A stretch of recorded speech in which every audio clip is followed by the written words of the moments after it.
Hello, hello.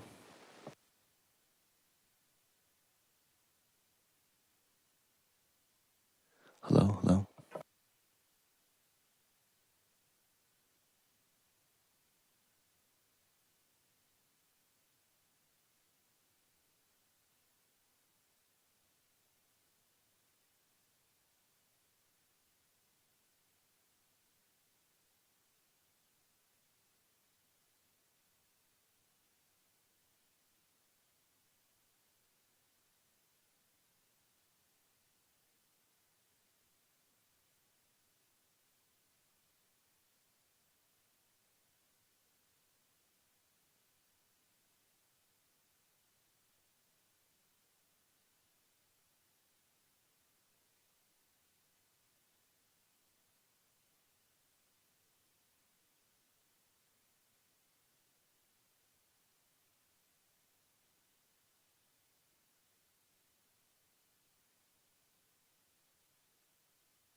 Testing if the volume's working.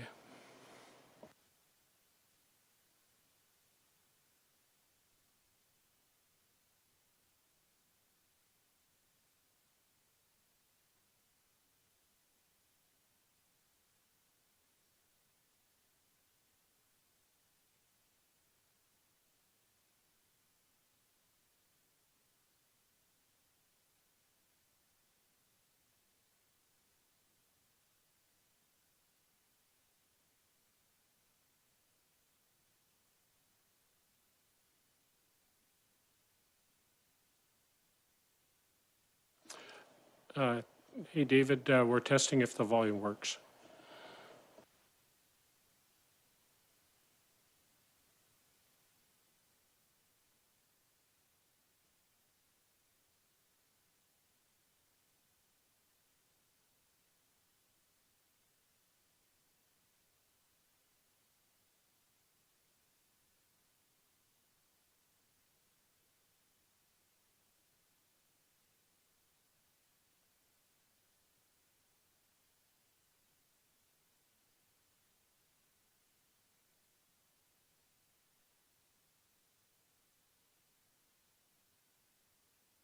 Test, test.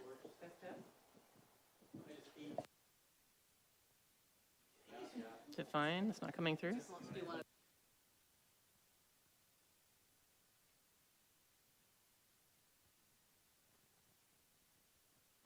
Volume test for the microphone.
Check, check, check.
Button in the middle there.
And you might have something catch your feet at some point, so don't be alarmed.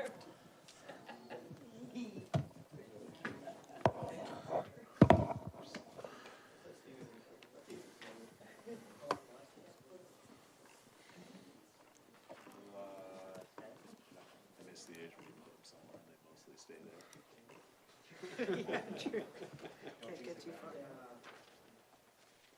I know I go downstairs for 5 minutes and he's like building a tower of chairs and blocks so he can get candy down. Yeah. I was a terror at a child. I used to climb up anything I could. Probably not.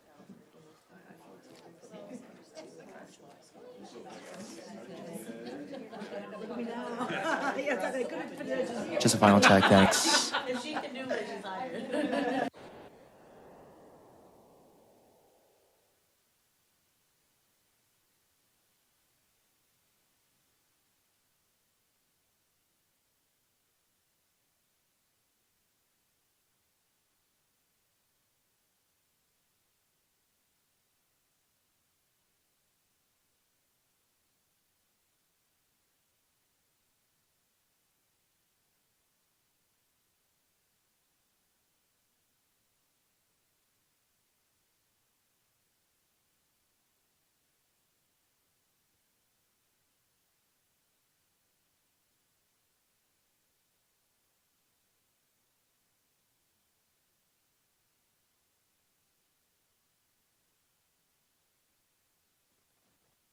Recording in progress.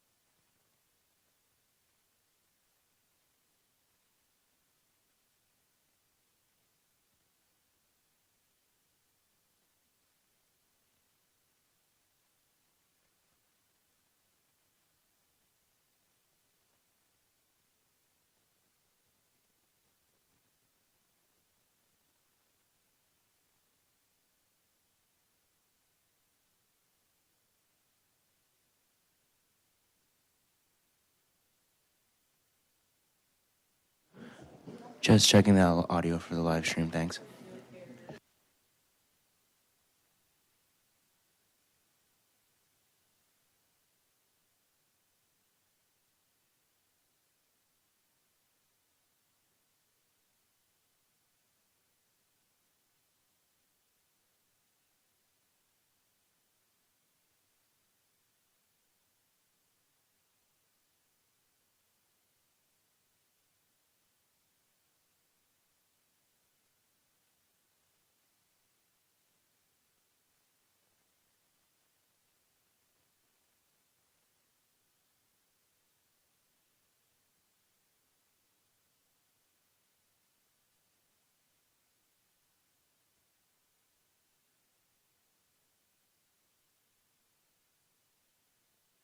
Check, thanks.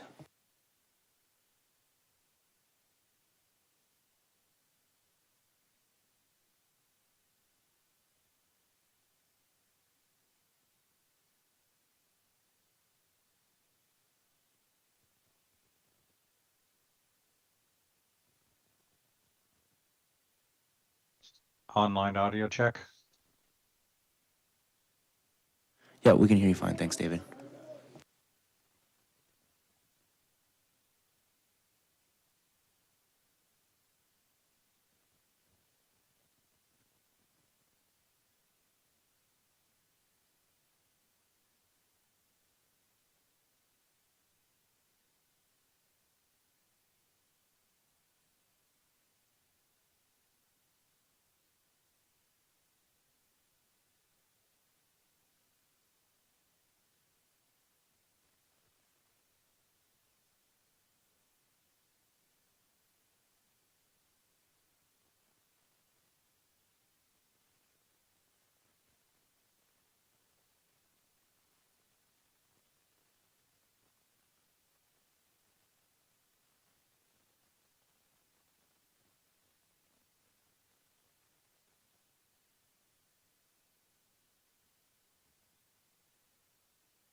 Good evening.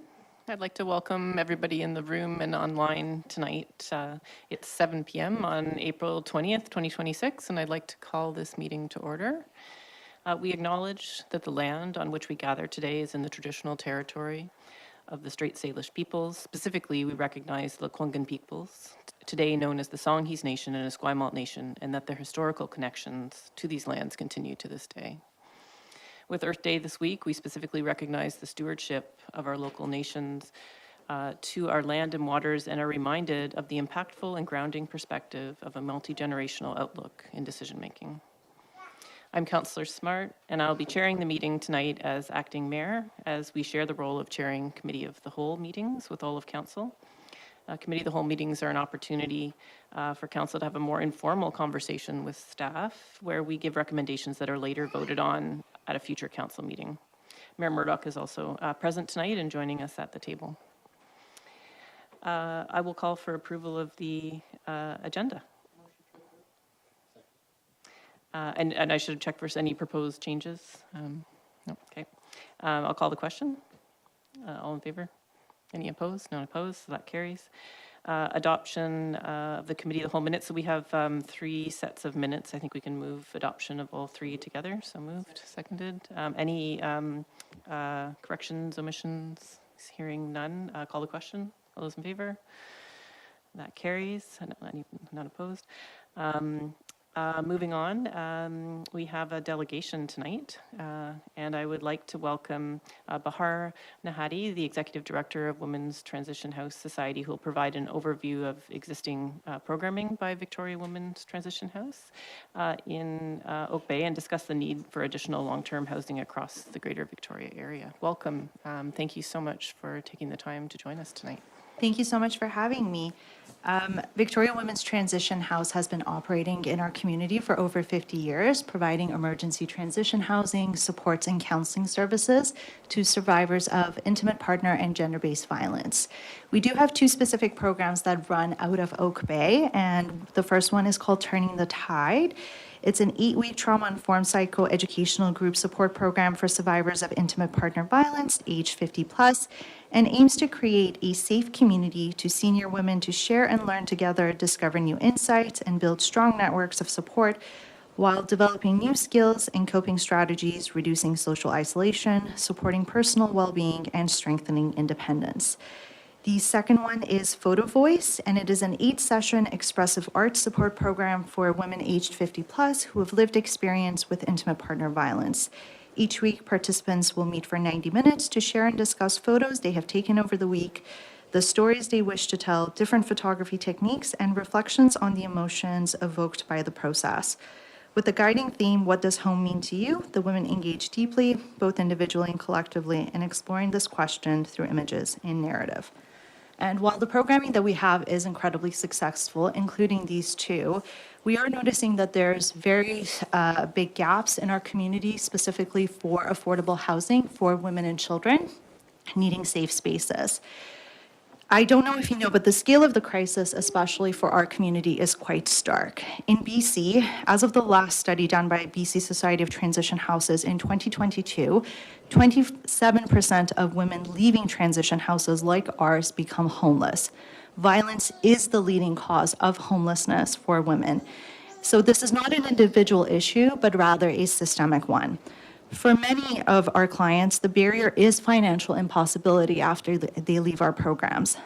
Nearly 1 in 3 single mothers spend more than half of their income on housing, and there's simply nothing left to secure safety, let alone rebuild a life. In Victoria, with vacancy rates below 3.5%, the rental market is extremely competitive. Women leaving violence face enormous barriers to secure housing, and as a result, transition houses are backed up, wait lists grow, and women are faced into making an impossible choice. They either have to return to the abusive situation or they face homelessness with their children. But we do know what works. Second stage and long-term housing models significantly improve these outcomes. Women who access these supports are far more likely to secure and maintain permanent housing. We also know that gender-neutral approaches, such as the Housing First model, fail to adequately meet the needs of survivors. What we need is trauma-informed and women-centered housing. More importantly, what we are proposing is not unprecedented. Municipalities across BC already use tools like inclusionary zoning and density bonusing to require affordable housing in new developments. The province also prioritizes women fleeing violence and housing access, but what's missing is bringing these approaches together. So what we're asking council today is to take a concrete, achievable step. Designate at least 5% of all new residential developments approved in the city as affordable housing units, specifically for women and children fleeing violence, and partner with organizations such as ours to operate and support these units. This is a practical and scalable solution. It integrates safety into the housing system, creating pathways out of violence, and ensures that new development contributes to community well-being. Investing in this kind of housing is not just a response, it's prevention. It reduces strain on emergency services, supports long-term stability, and helps break the cycle of violence and homelessness. Without safe housing, there is no real safety. But we're willing to work with you and partner on this together. Thank you. Thank you so much for that presentation. It was very sobering, and I think affordable housing has been very much on our mind this council term, and I appreciate both the background and the reality that you're describing, as well as the concrete solution. So I'd like to give a chance for everyone around the table to ask questions, if there's any questions from council. Councillor Patterson. Yes, thank you, Chair, and through you to our guests. Thank you so much for this report and for the really important work that Transitions does in the community. What does your caseload look like right now? How many active files would you be dealing with? I would say it's in the thousands. So we receive calls through our crisis line 24/7. So that is available to anyone that's requiring services. So not just having to come to stay at the transition house. You can call us and require services. You don't even have to actively be in violence. You can be someone whose family member is experiencing violence, or a coworker, or someone that you know, or just having questions about what's available to you in the community. So we get at least a few hundred calls a day through the crisis line that come in. Our transition house has 18 beds, and those are often full. And then we have our second stage facility out in the West Shore that has 50 units. So that's for 50 individual families. So it's a lot of people. And those children could, through that program, could also be accessing counseling and support services as well. So they access our PEACE program, which used to be called Children Who Witness Abuse. And then women can also access counseling and support services, whether or not they're accessing the transition house or second stage. We also have another second stage facility that has 23 units for women over the age of 45 to access. So those are just some of the residential programs, but like I said, we also have counseling services as well, right? So we also see lots of women and children come through those support services. We also have rent supplements, and that's a whole other caseload because we have a housing outreach worker that works with them to maintain the housing that they have in communities. So the rent supplements are specific to folks that live in the private market rental, but still need some supports in order to be able to maintain it. So it's honestly in the thousands. Councillor Green. Through you, thank you very much for this, and especially for this. This is so useful. I know that anonymity is important. I just wondered if you had any statistical information on the number of referrals from the region in terms of municipalities specifically.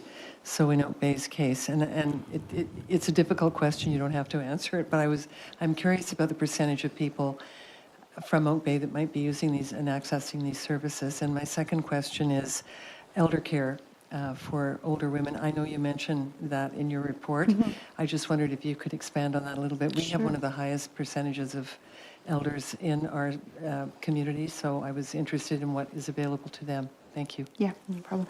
I can get you the specific numbers for Oak Bay. I'm not sure how much we track it, to be honest with you, because folks that access don't have to provide us with any sort of identification in order to be able to access our services. We meet them where they're at, but I can take a look and see what's available in terms of data and provide that to you when I have a chance to speak with staff tomorrow. But we do have a number of programs. So we do have one specific safe home units that's designated for women fleeing violence. So if they don't want to access the transition house, house.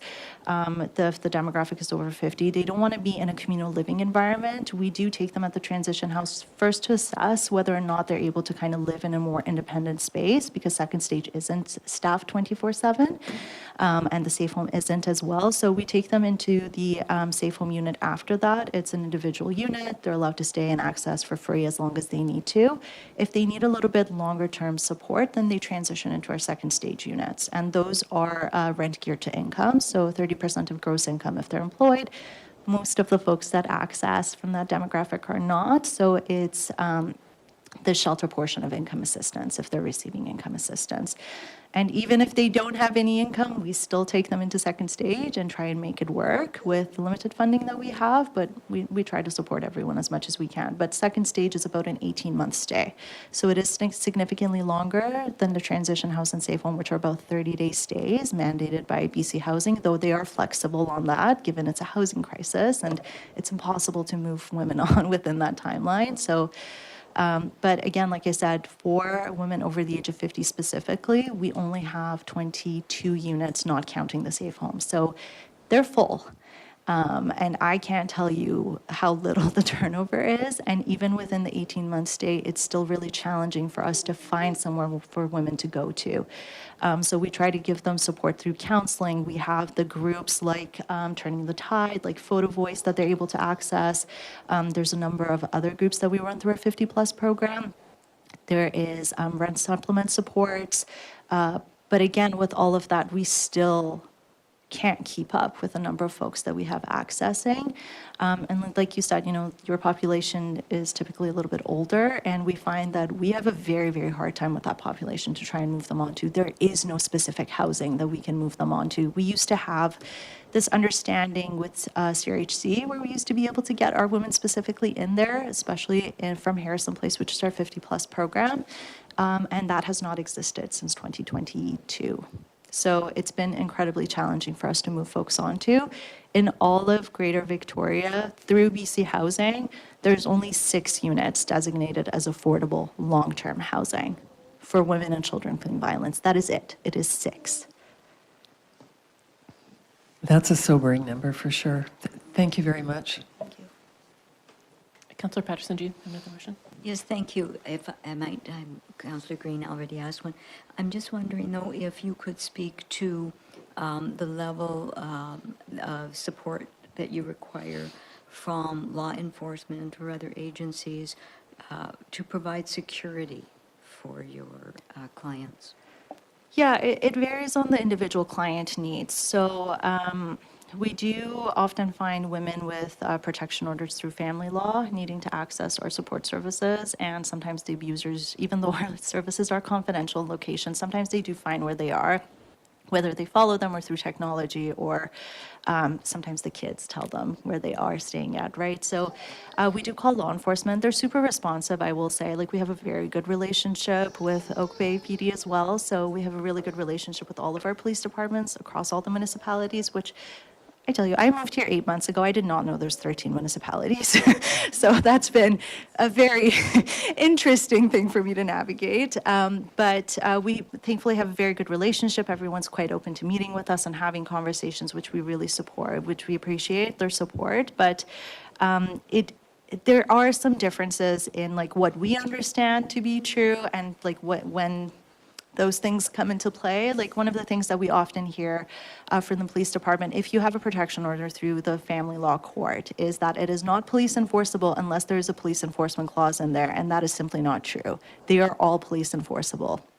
Whether or not it specifically states that in the order, when the court makes the order, in the body of the order, it very specifically states that any contravening of this order is a criminal offense. So that's one thing we're trying to widely get out there for folks to understand, is that if they have a protection order, whether it's through criminal court, which is a no contact order, or a protection order through family law, they are all enforceable just the same. So we have a hard time when we call and we say, you know, the abuser's shown up here, and they're like, well, unless he's actively threatening, we can't really do anything. And that is a struggle for us, because we want to make sure that women are feeling safe when they're staying with us, or even when they move into their own housing, right? And we're not there to advocate for them immediately on the phone. We find that the level of service that they get is a little bit less. So those are some of the things we're trying to work around and, build those partnerships and have those conversations with them. So we also ask that others advocate for us on that behalf, that, when we do make the call, when we say, hey, our client's a little bit threatened, they're not feeling safe, that they believe them when they say they're not feeling safe, right? The absence of physical violence doesn't negate it in the future, and we've seen that unfortunately happen in our community not so long ago. It was very recent in January that we saw a very big tragedy happen for us. So we just want to reiterate that victims' own perception of safety is very important and should be given due consideration. Thank you. Mayor Murdoch. Yeah, thank you, and through you, Chair. Just on that line, I just would like to share, so as I sit in a role as chair of the police board as well, and one of the aspects of the strategic plan there is doing what we can to on domestic violence, and part of that was spurred by the fact that our statistics are quite low for domestic violence, and we assume that it's happening, but maybe isn't being reported. So I'm going to take this opportunity just to encourage people, if they're in any way threatened, to call the police. There's a lot of very good trauma-informed information at the police level, and obviously they would liaise with you. And with that, I guess probably my comment is thank you for your helpline and all the other services that you do. It's phenomenal and critical. Police are always almost an intermediary piece, and they need services like yours, obviously, to help people transition. So, so thank you for that. And just going to touch on the one sort of direct ask or thing you had about the inclusionary zoning of 5%. I'm familiar with inclusionary zoning of things like affordability and rental only and things of that nature. Is it actually allowed then to specify the gender of the people? Oh, in that absolutely. piece? It is, okay. Yeah, it is. Within zoning itself? Yeah, yeah, Okay. you can make that call.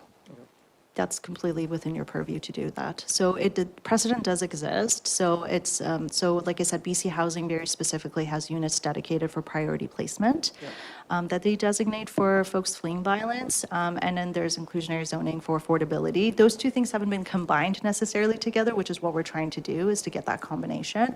But through, we've seen it happen for the Community Housing Fund projects through BC Housing, where they very specifically have units designated for specific populations. Okay, And thank that's through the zoning. Okay, yeah, I'm familiar with it for the BC Housing, but Yeah. not through the zoning tool. But thank you for that information. Okay, thank you, Chair. Thank you so much for the presentation, and I just wanted to ask if we have further questions around the council table, who's the best person to reach out? You can reach out to me directly, and I've put my business card on all of the handouts that I provided. So anytime, I'd be happy to have a conversation, do a presentation. If folks even on the police force want training, we're also happy to come in and do that as well. We've been offering that to all of our police departments across the region. So anything that you need from us, we're happy to partner with you on.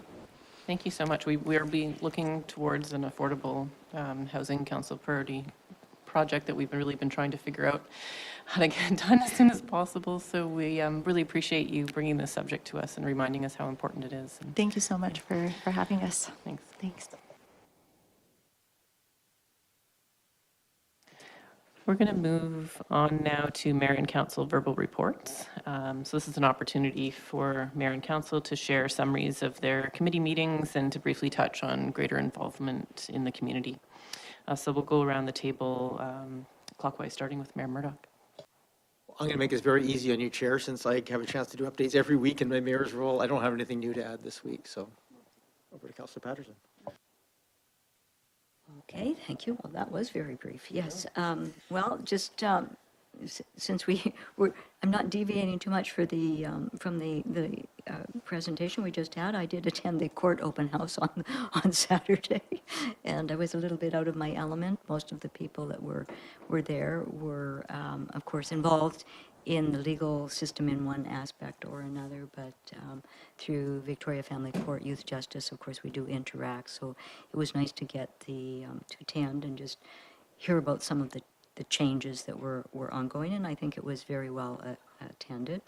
And then earlier in the week, I attended the CREST, as the liaison to CREST, I attended or chaired the Finance Committee meeting and participated in the development task force for our new building. We were planning now the open house official ribbon cutting ceremony, thank goodness. And that kind of sums it up for my report. Green. Thanks very much. The month started with the artist gathering at the Monterey Center. I attended along with colleagues, Councillor Patterson and Mayor Murdoch. Those were the people that were there when I was there. I then attended the Tourism Committee meeting last week, the BIA mixer last week, and then today I was on the road at 8:15 going out to Soup to the South Island Reconciliation Action Committee. So those are my highlights. Thank you. Oh, thank you so much. I'll just share a couple of highlights from the past month. I attended a presentation at UVic entitled Climate Solutions in the Age of Trump by former Toronto Mayor David Miller. There was a very lively discussion amongst the audience, as well as with the presenter on innovative actions that municipalities were taking across the globe to make real impact on climate change. And so the presentation discussed the C40 Cities initiative, where mayors around the globe commit to climate action for their cities. I also attended the advisory design panel in Councillor Watson's absence, and will provide an update to Council when that application comes before us. We'll now move on to Section 6, public comment and question period. So this is an opportunity for members of the public in attendance at the meeting, either in person or electronically via Zoom or telephone, to address Council regarding topics that directly impact the community of Oak Bay. So when called upon by the acting mayor, please state your name, municipality of residence, and the topic of your remarks. Please keep your remarks brief, not exceeding 3 minutes, and address all comments through the acting mayor. Speakers should be aware that the video recordings of council meetings are streamed live and archived on the municipal website. And please note that the council procedure bylaw outlines a series of restricted topics, including legal matters, specific land use applications, and personal information of a third party. So if anybody in the room or online wishes to speak, they should come up to the microphone now in the room, or use the raise your hand icon online. So I'm just looking around the room to see no one in the room here to speak today, and I'll just ask again online if anybody wishes to speak. You can raise your hand. I don't see anybody online that wishes to speak, so I'll just give one more call, public comment period, and I will now close public comment period. We'll move on to draft policies and regulations, Section 7. So we have draft streets, parks, and facilities naming and renaming policy. In a moment, I will welcome our Chief Administrative Officer, Michelle Hunt, to give a brief introduction, and then I will allow Council the opportunity to ask questions. And then I'll seek public input from the room and online. And then Council will have another opportunity to ask questions afterwards. Ms. Hunt, would you like to introduce the report? Thank you very much. Good evening, Council. Firstly, I'd like to acknowledge that this draft policy and report was developed by staff across the organization, including key input from Engineering and Public Works, Parks, Recreation and Culture, and Strategic Initiatives.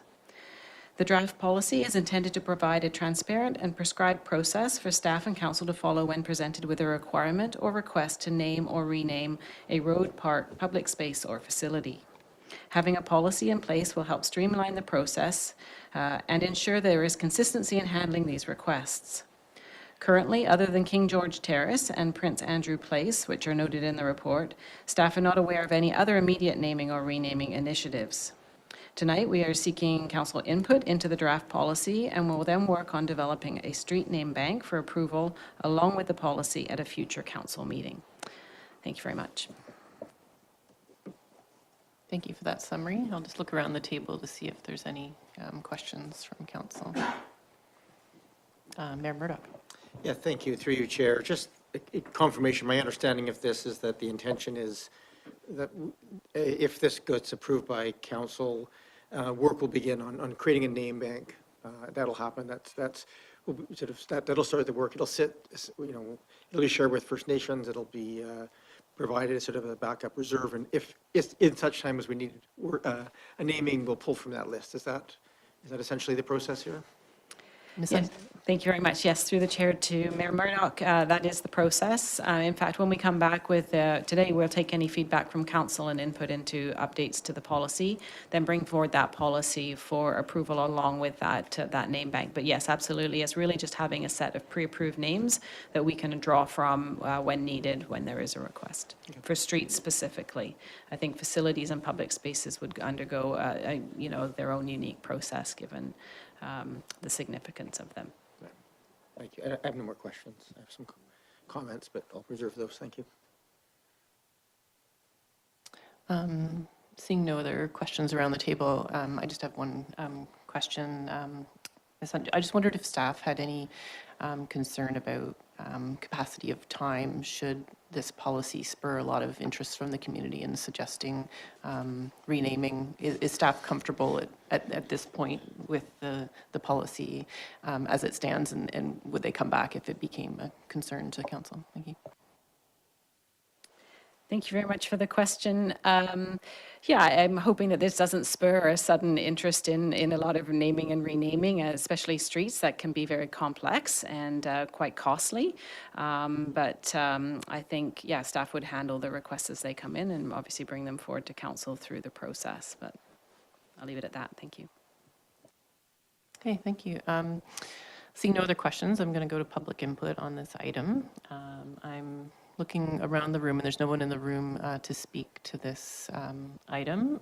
Looking online, I don't see any hands up.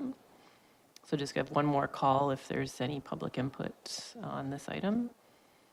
And seeing none, I'll go back to this table.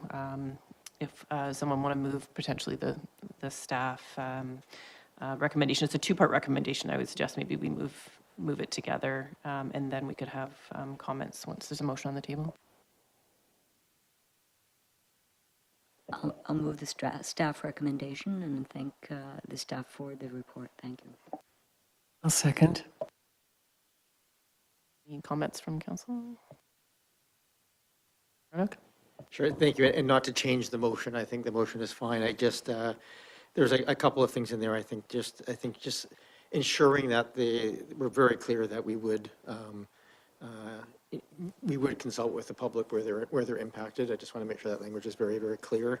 I think also worth just noting that we just make sure that we don't duplicate names anywhere in the Capital Regional District, just because even in Souk, people will put down Victoria, BC. And so just make sure that search is done before we come up with our list, so we don't have to double check that too often.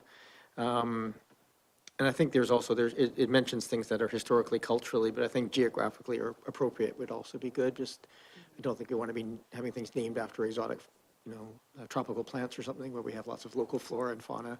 So something along those lines would probably would make sense. And those are the only, very niggling things that, as I read through the thing, I thought would just, from a language perspective, probably be worth being careful about. Thank you. Thank you, Chair. Councillor Green. Thank you. I will support the motion, and I really appreciate the work that, through you to staff, that has been done on this particular item. We have talked about this over the years, and I think I think the report is straightforward for me, and so I'm very happy to support the motion. Thank you. Hearing no other comments, I'll just add that I just appreciated staff's recognition that there could be a significant cost to residents with regards to street naming. So I appreciate that that's in the report, and also just sort of recognizing that a renaming of a street can really benefit an entire community, and that would be a conversation that would come to council. So with that, I'll call the question. Those in favor? None opposed, obviously. That carries. And we'll move on now to Section 8. So we've got 8.1, council sign-off on Council Priority Project 78, Optimized Development Processes, Part 2. So in a moment, I'll welcome Senior Planner Julie Cook to give a brief introduction, and then I'll allow council to ask questions, and then I'll seek public input from the room and online. Is Ms. Cook, would you like to introduce the report? Thank you, Chair, and good evening, Council. The staff report and council sign-off is for Part 2 of Council Priority Project CPP 78, Optimized Development Processes. This project is part of the district's Housing Action Program.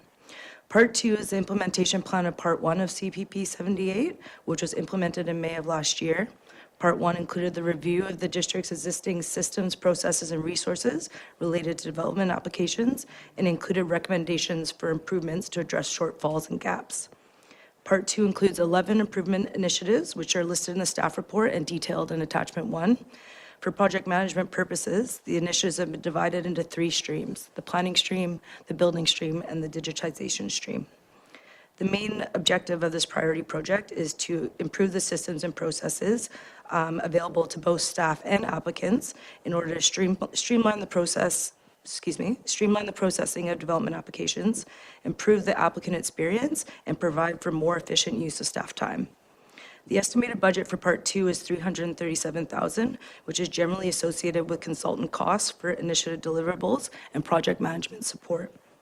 Staff have applied for $200,000 worth of funding from the Local Government Development Approvals Program. Staff expect to hear the outcome of the application by June 2026. Depending on the outcome of that application, the financial implications of the project may change, and this has been detailed in the staff report. Subject to council sign-off, the next planned steps are for staff to immediately stand up the project, procure external support, and establish a project management systems to manage the project over the next few years. Thank you, Chair, and we're happy to take any questions that you may have. Thank you so much for that overview. Are there questions? I see Councillor Green. Thank you, Chair, and through you to Ms. Woodhouse.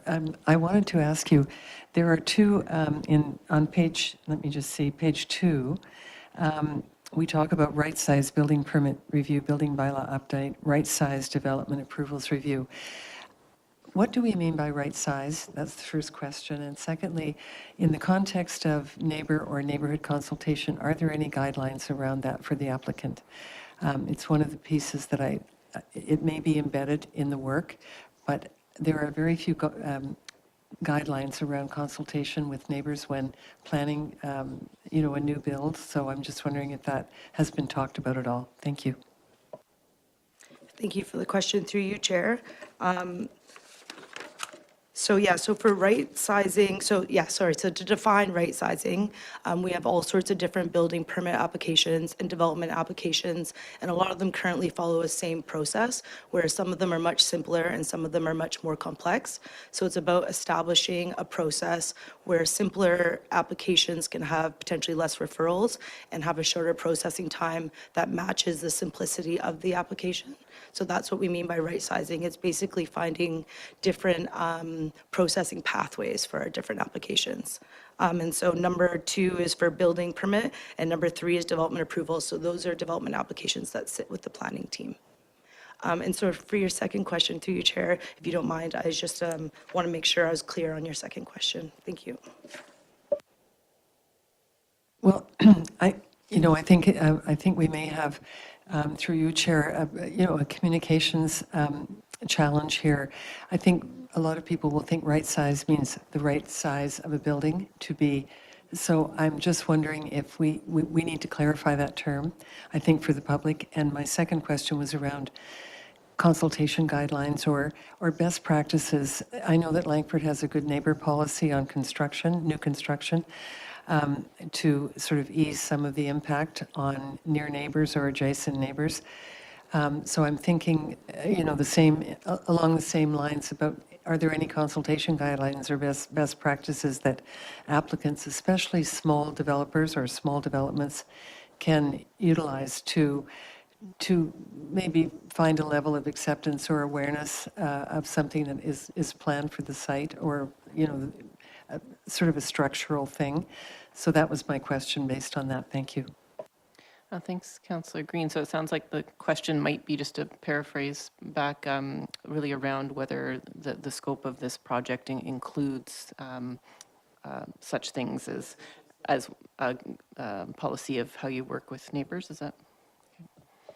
Thank you. Thank you for the question through you, Chair. Yeah, so just to start off, so there's an applicant resources initiative that's part of this, and it wouldn't necessarily provide for that policy, but it will definitely have resources that help inform the public about development that may be happening in their community and what the zoning bylaw regulations are in a kind of simpler to understand way. But in terms of that good neighbor policy or consultation, that's not within scope of this project. But I understand that there may be work elsewhere happening within community building and planning. So I'll hand over to Mr. Green to follow up that question. Thank you. Through your chair to Councillor Green. So yeah, as my colleague just mentioned, that is currently not part of this scope. However, as we produce more applicant resources or produce infill guides, obviously those are customer or community-facing documents that would also help to explain the process along the way.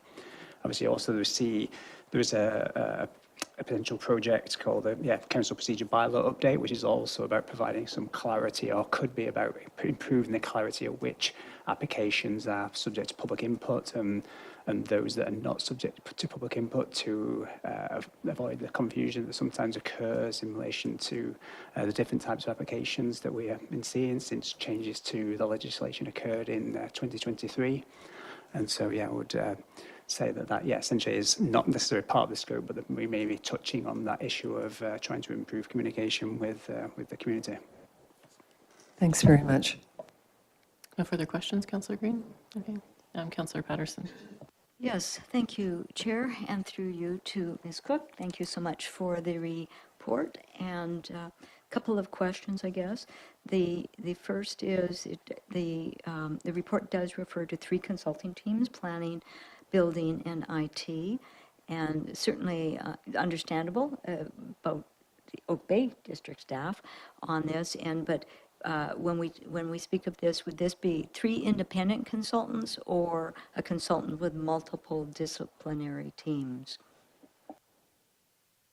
Thank you for the question, through you, Chair. I guess we can't say at this point if there could be an overlap between consultants, but the general idea by dividing into streams is that they are split by their subject matter expertise. So I would expect through the procurement process that we would have 3 individual consultants.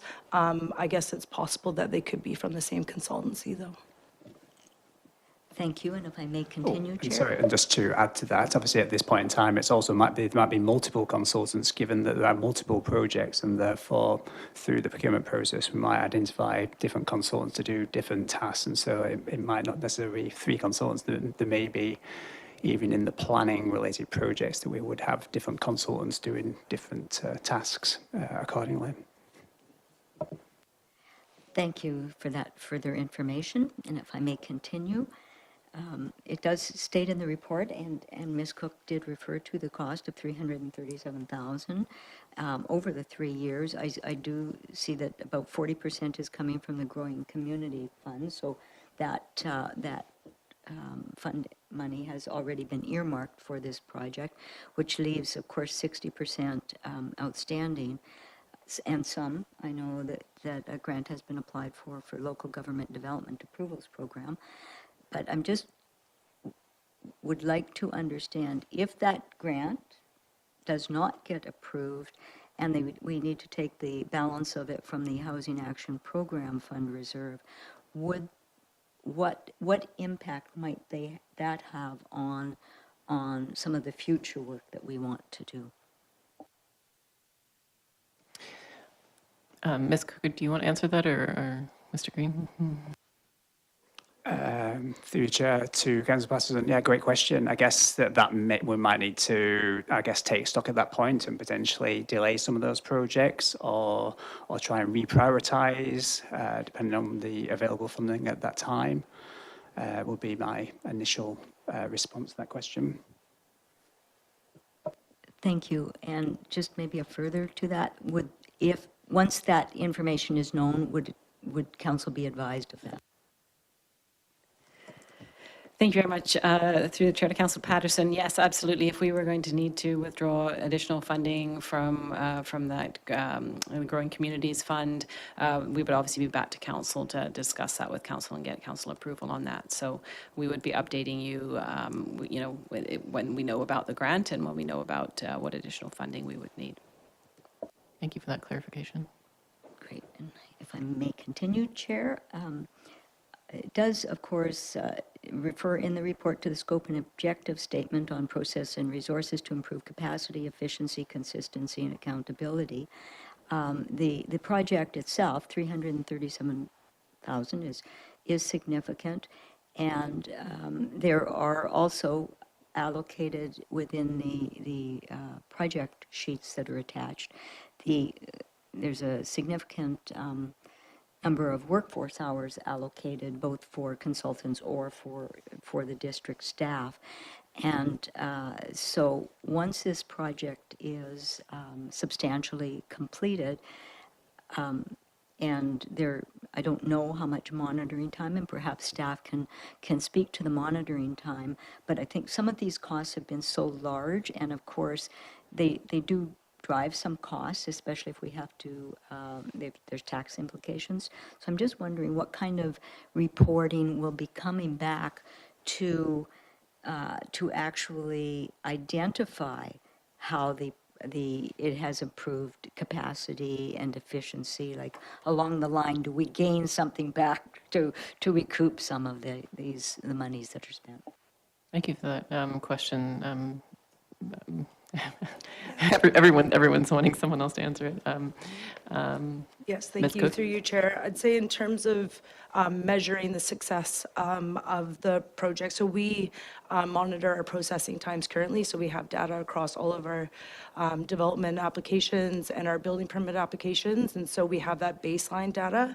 We're also establishing one of the initiatives of performance measures and monitoring, which is we intentionally split into two parts, which would be one of the first initiatives that we kick off, so that we're able to establish our KPIs and measure the success of the project over time. So once the improvement initiatives are implemented, we're able to look back and see kind of that return on investment that we've got. But in terms of financially, I don't think that has been included as part of the scope. Mayor Murdoch. Yeah, and thank you, through you, Chair. I'm going to follow up on that piece of it, because I think one of the things I struggle with in this is every single project makes sense. The order of it, the consideration of it makes sense, but I have a hard time approving these or without clear KPIs attached to it. Like we haven't yet had a discussion to say we're trying to achieve X goal, like cut our application down time to a week or a month or 3 months or anything else. And so what happens a lot of times is you can spend a lot of time optimizing a process that may or may not be the right process. And so I guess from my perspective, I'm trying to get my handle on how do we as a governance body, which is where we should be, not into the weeds of how to get there, have the conversation about, in this model, have the conversation about what are we trying to achieve. So we're not just measuring, is it reducing the time, but are we achieving an intended outcome of that?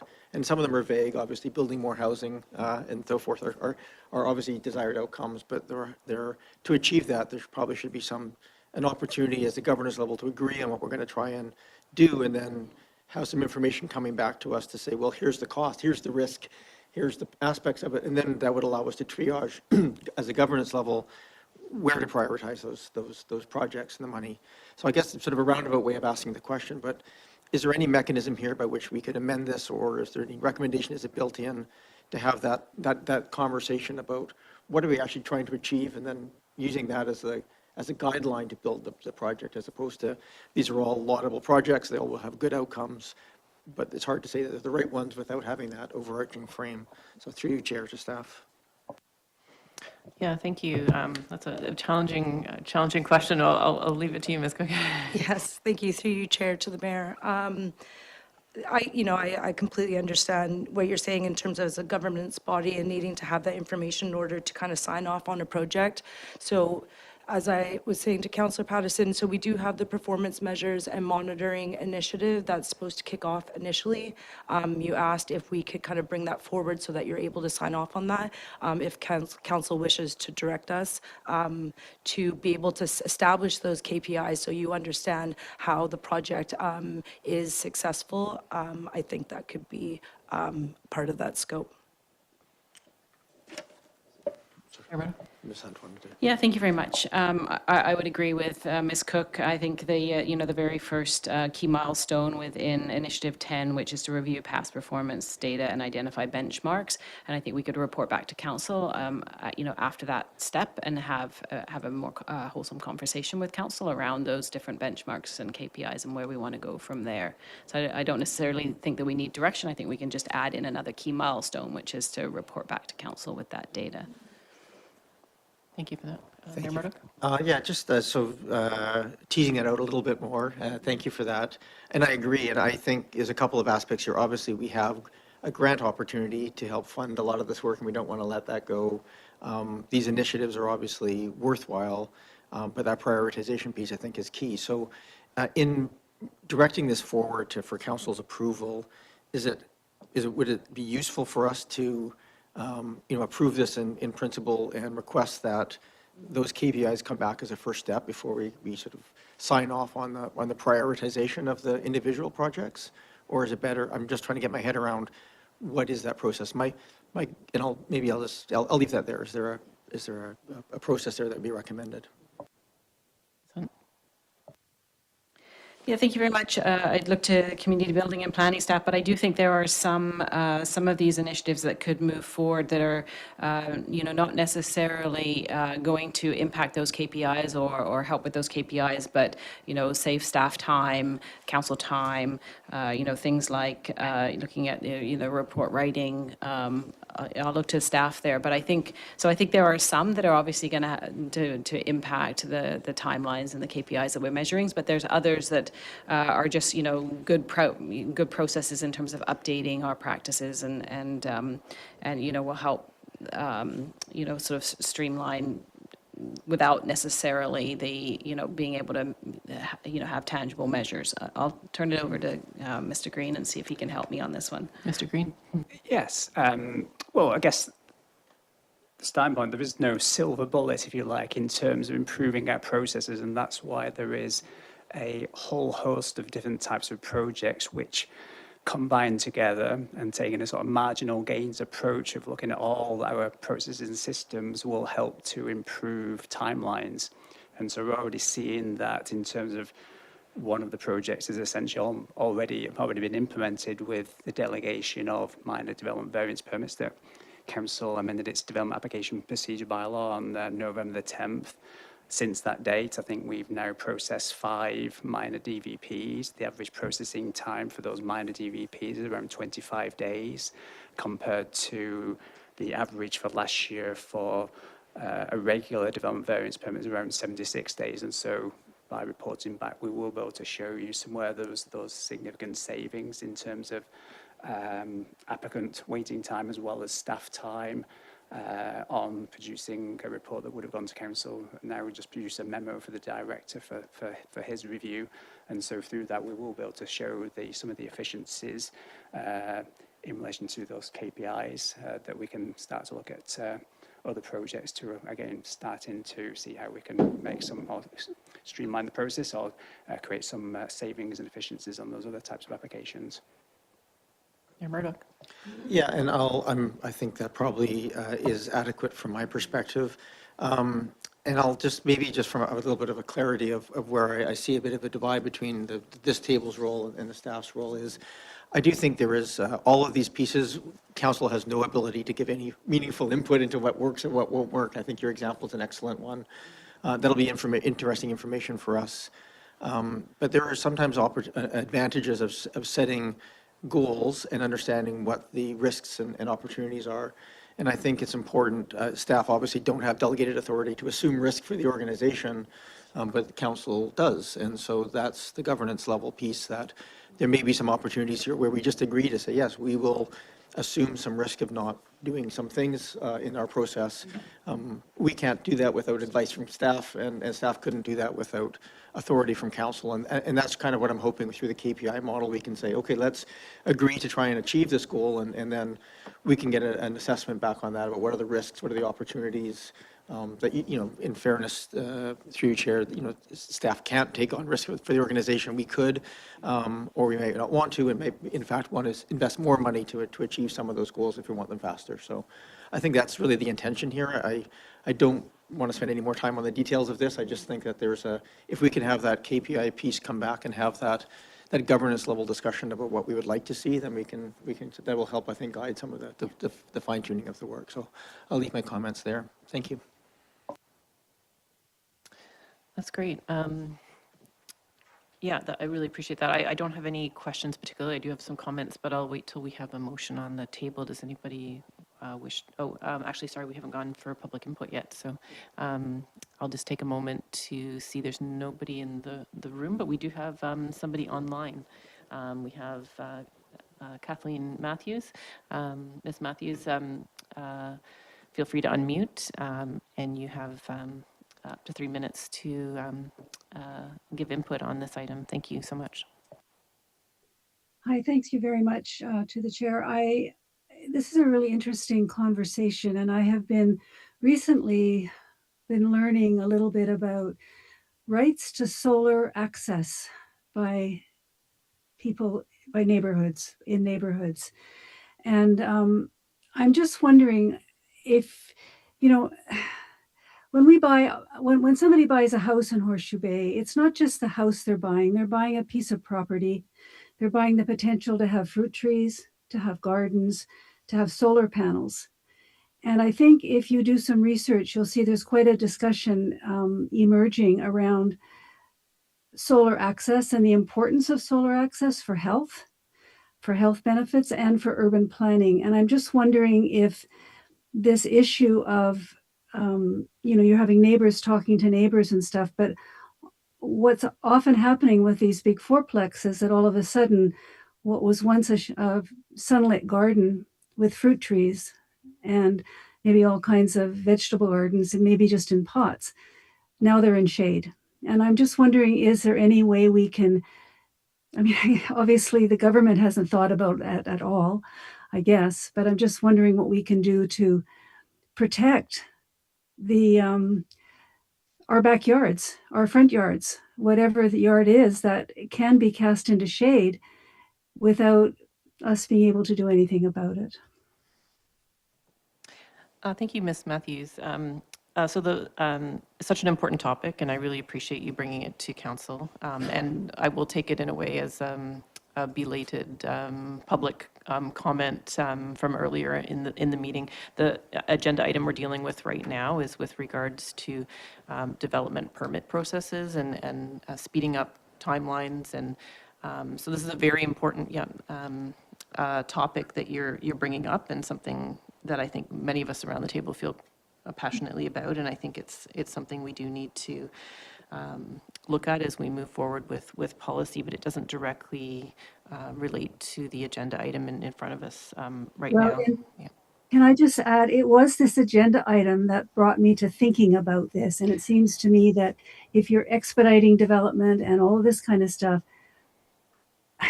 and you did mention that, neighbors talking to neighbors, I think this is actually pertinent to the whole development permit processes. So I choose to disagree with you that this is, it was exactly this topic that reminded me to think about this and do a little bit of research while you were talking. I do thank think you for it's, that. Yeah. Your thoughts are entirely valid, and I'm by no means dismissing them, but we did actually have a clarification by staff that policy work such as working with neighbors is not in the scope of the project we're currently discussing at the council table right now. It is, as I mentioned, a really important topic and won't be forgotten by us around the table, but it does not directly relate to what we're discussing right now. But by no means is that me dismissing the importance of development and how it relates to, as we look to these processes, this particular project is looking towards streamlining our processes. There is obviously interrelationships between some of the really important policy work that you're discussing, and I hope that we'll be discussing that soon at this table. And I appreciate you bringing it up. Okay, thank you. I still don't have anybody in the room to speak, and I don't see any other hands online. So I'm going to come back to this table to see if anybody would like to make a motion, perhaps to move the staff recommendation. Councillor Patterson. Yes, thank you, Chair, and I will move the staff recommendation that the Committee of the Whole recommend to Council that Council approve the scope of Part 2 of the Optimized Development Processes Project as outlined in the project sign-off for the Council Priority Project number 78, Optimized Development Processes, and I will wait and see if there's a second, and then I'll speak to it. Do we have a seconder? Seconded by Mayor Murdoch. Go ahead, Councillor Patterson. Yes, thank you, Chair. And I do put forward the recommendation with the caveat that, as Mayor Murdoch put forward, that we really do, as a council, need to see some key performance indicators on this to understand the risk to us, because the costs are significant, and while there can be grant funding available, we do all pay into taxes that, in fact, gain us some of those grants. But I am, in looking at this, there's a considerable number of workforce hours by our district staff that are not included in those totals. And so the cost of this becomes fairly significant, especially to a small municipality like Oak Bay. Certainly some of these costs, if you're a larger municipality, the gains, of course, are perhaps more in line with the costs, but to small communities, I think we need to be cognizant of the fact that if we're eliminating 1 week of wait time, that might not be something that we should be allocating funding to. So however, I think the report is well done, and I think with that adjustment to demonstrate the performance indicators that council will need to assess this, I'm in favor of it. Thank you. Mayor Murdoch? Yeah, I'm going to just suggest an amendment to the motion, and that is just with the inclusion of a preliminary report to council seeking direction on defined outcomes and key performance indicators, just so it's a bit more clear about what the ask is. So again, I'll read that aloud. So as it was written, Part 2, with the inclusion of a preliminary report to council seeking direction on defined outcomes and key performance indicators. I don't think I need to speak to it too much. I think it just sort of captures what the ask is, and it's part of that. So thank you. I'll call the question on the amendment. All in favor? None opposed? That carries. Any other comments towards the main motion as amended? Can I just a question. I made an assumption earlier, and I probably shouldn't have done that. I should have asked the question. I know we have grant applications either in or going in. That is a very significant amount of money on this project, and I just for my clarification on what those steps are, is this approval of this resolution as it stands sufficient to complete that application for the grants? Do we need to do sign off on individual projects to have access? Just kind of curious to understand what the steps are attached to the granting process, and is there anything we're doing here that would help or hinder that process? Ms. Cook? Thank you, through you, Chair, to the Mayor. So Council already passed a motion and resolution related to the application for the LGDAP funding. So we're kind of all good on that level. We included a scope of which initiatives that we were seeking funding for.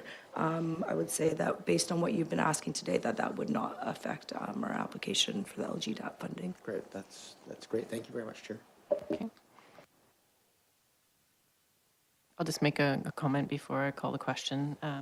Just that, we hear time and time again that the length of development processes and the complexity of development processes directly impact both the affordability of housing, but also the feasibility of projects even proceeding.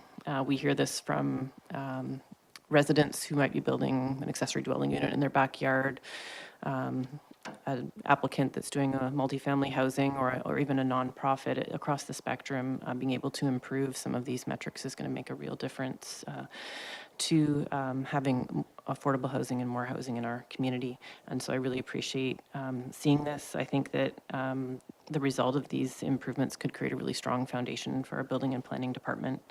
And it's part of our commitment to our community to provide more housing opportunities. So I think this is a really good time to advance this work while there are grants available. And we have the important groundwork completed by the consultant for phase 1 of this. So I'm really appreciative to see this going ahead, and I'll be supporting it. We'll now call the question on the motion as amended. All in favor? None opposed, and that carries. Thank you.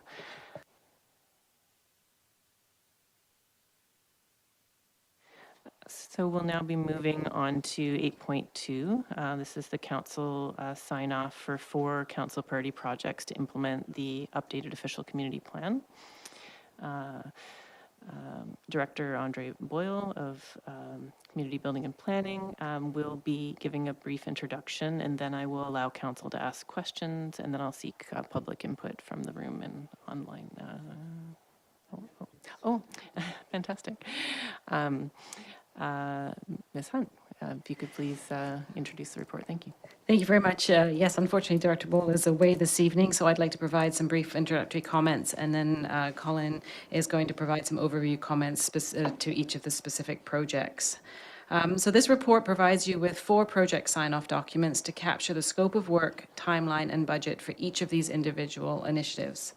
Earlier this year, staff presented these initiatives under one project, the Council Priority Project number 76, to complete the pre-zoning to support the new OCP. However, as we started to work through the process of identifying the individual project details, resource requirements, expertise, timelines, budget, and dependencies, it became apparent that each of these initiatives should actually be presented on it as its own project and managed through the project process in that way. So as I mentioned, Colin does have some overview comments on each of the projects, and if you would like, he can introduce each one at a time with his comments, or he can provide them all together, but I would suggest in terms of process that you go through each individual one and he can introduce it, and then you can discuss it, and then we can move on to the next one. So I will leave it there and turn it over to Colin to introduce the first project. Thank you for that overview. Over to you, Mr. Brown. Good evening, Chair and Council. Thank you for the presentation. As Ms. Hunt mentioned, as we began working through this, it became clear that the different paths for this project required for project management point of view to be handled as 4 separate projects. All of them are related in some way, but for logistically and for areas of expertise, it made sense to split them. So the first that I'll go through is Council Priority Project 76, which is a revised scope for pre-zoning to implement the 2025 OCP. This project will establish the approach for pre-zoning and really follows up on a substantial amount of work that occurred in 2025 while this project ran in parallel with the OCP update. Last year, a considerable amount of work went into developing new zones, working on updated definitions and regulations. And so with this project, it advances that work and to modernize the zoning bylaw in the areas where we're working. The one piece that still needs to be done is to revise the zoning map to reflect the 2025 OCP. And that will be informed by the results of the infrastructure servicing study, which is the next project on our list tonight. With this time through 2026, the extended timeline allows for much needed refresh and modernization of the zoning bylaw. We just talked about optimization. One of the sticking points is the zoning bylaw itself. And so this timeline through 2026 will allow us to do much of the technical work in the background. And then once we have the results of the servicing study, we can get to the mapping to present to council in early 2027. So the project timeline for this one is to provide council update in 2027, with at least one more round of community engagement to follow that with this substantial project. With that process, bylaw updates are scheduled to be ready sometime in 2027, with the exact timeline to be refined in the new year. Should I stop there, or should I go through? I think it may be challenging for us to discuss this one without the next project. So I might suggest if you introduce maybe the next one as well, then I could just take questions on the two of them because they are so interrelated. Thank you. Sure, absolutely. So the next project is proposed to be CPP 96. This is the infrastructure servicing study. And so this study will take the 2025 OCP and rerun the models that were completed for the DCC bylaw preparation last year. The assessment will consider impacts on water, sewer, stormwater, roads and transportation, and it will touch on parks and facilities as well. And it will consider the growth in the OCP, both on a district-wide basis, but also with scenarios focusing in on the Cedar Hill Corner property, which has many different options for it in the future. So we're expecting the results to inform, to give us an idea of where the infrastructure and servicing is adequate to support growth, and where or when there might be concerns. And so there may be areas where it's okay right now up until a certain number of units are added, and then after that, understand what kind of work and the amount of effort that's required for those updates. So this might be something where it might be appropriate for a developer to take on the cost of an upgrade if it's relatively small. If it's larger, then it may require future updates to the DCC program or other capital projects if it was in the district interest to upgrade it itself.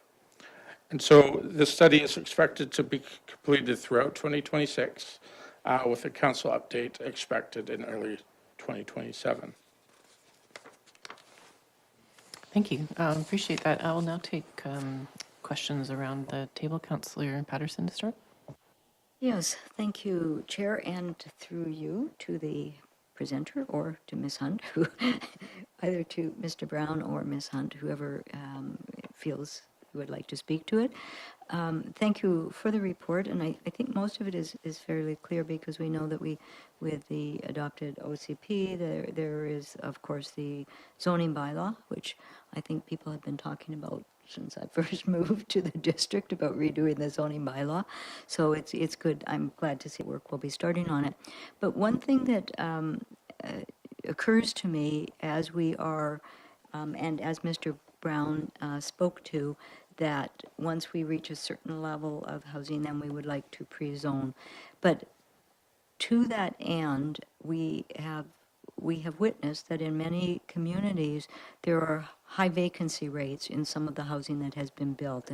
And so obviously it is not meeting the desired needs of the community. and having vacant units is not really beneficial. So for Oak Bay, I'm just wondering, as we move through this, if staff will be bringing to council any updated occupancy rates, really sales, it's sales data for the new housing that has been completed, so that we can ascertain the measure of success that we are achieving by what we were planning, because so much of what is being developed is really being developed on spec by developers.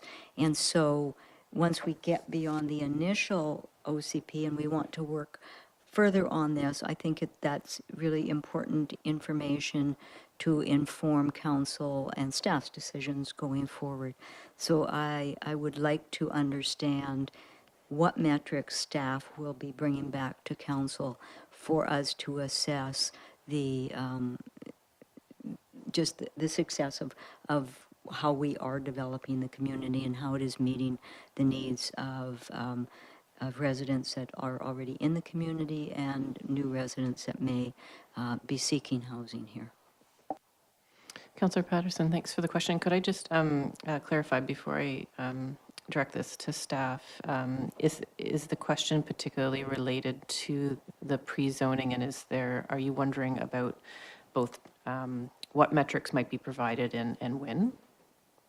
Yes, thank you, Chair, and that is correct, because the pre-zoning will, I mean, this is not just cast and we did the OCP and now we will just move along this way. I think that there needs to be some sort of reports back to council on the successes of what we're doing and how that will guide our direction back to staff on future zoning. I'll direct that to Ms. Sun.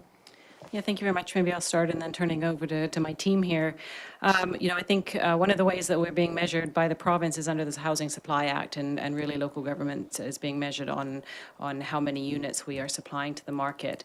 I think while we could provide you with vacancy and occupancy rate, that's not something that the local government has control over. That's really a function of the market. And so while we could provide that information, I'm not sure making regulatory decisions around land use, whether or not that would be the right metrics, and I'd have to sort of think further on that, because I completely understand where you're going, but I also think we have to recognize that we are in a capital market where housing is going to be delivered by developers and private developers where they feel that they can sell it or fill it. So I worry about making decisions based on vacancy rates or occupancy rates, and really looking at what should local governments be measured on. And quite honestly, even under the Housing Supply Act, there's a portion there that we don't have a lot of control over. So I will leave it at that and see if my colleagues have anything that they would like to add. Mr. Green? Yeah, thank you for the question through you, Chair, to Councillor Patterson. Well, two things I would add to that is that, first of all, we're taking a longer-term perspective, and there will obviously be peaks and troughs within that in that market demand over the next 20 years.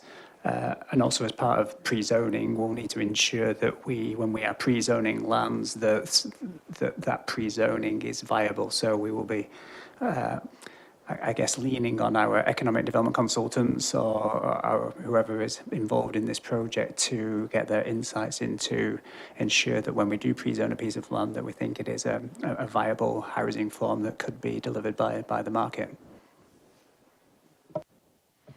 Any further questions, Councillor Patterson? No? Mayor Murdoch? Yeah, thank you. And I appreciate these two being discussed together, because obviously they're essentially sequential, but there is some work happening. And so I'm just going to clarify my understanding of this. The work will happen on the infrastructure that will really guide the specifics of what will be pre-zoned in terms of multifamily housing, including the Cedar Hill Corner piece. In the interim time, there are some zoning bylaw modernization and some interim pieces like particularly for the Cedar Hill Corner. So those are sort of the three aspects of this that are happening, somewhat sequentially, but there's some work happening in parallel. I just want to make sure I understand the intent and timeline here. Through you, Chair.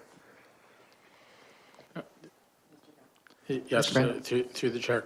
Yes, that's correct. There will be quite a bit of work running concurrently.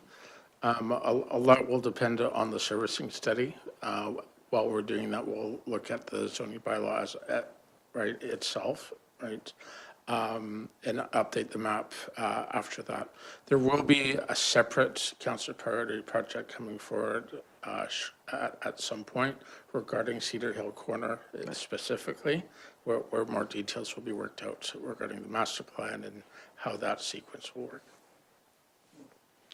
Okay, thank you. And through you, Chair, that economic analysis piece, I'm not entirely clear on this, and if it's too much of an answer, don't answer this, but I am curious.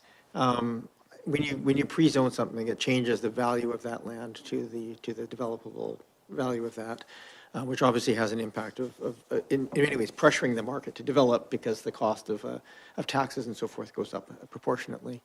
So I'm just curious, because the development timeline in, say, a block, or if we pre-zone a block or two of land, that might take 20 or 30 years for that to develop. And just in trying to understand, how do we do an economic analysis in a point in time? Because the impact of that is immediate, but the development time cycle is quite long. And so I guess is that probably the question really is, when that comes back to council, how do we make that determination of when we should or should not pre-zone? Is that a report that does come back to council when we're at that stage of decision making? Through you, Chair.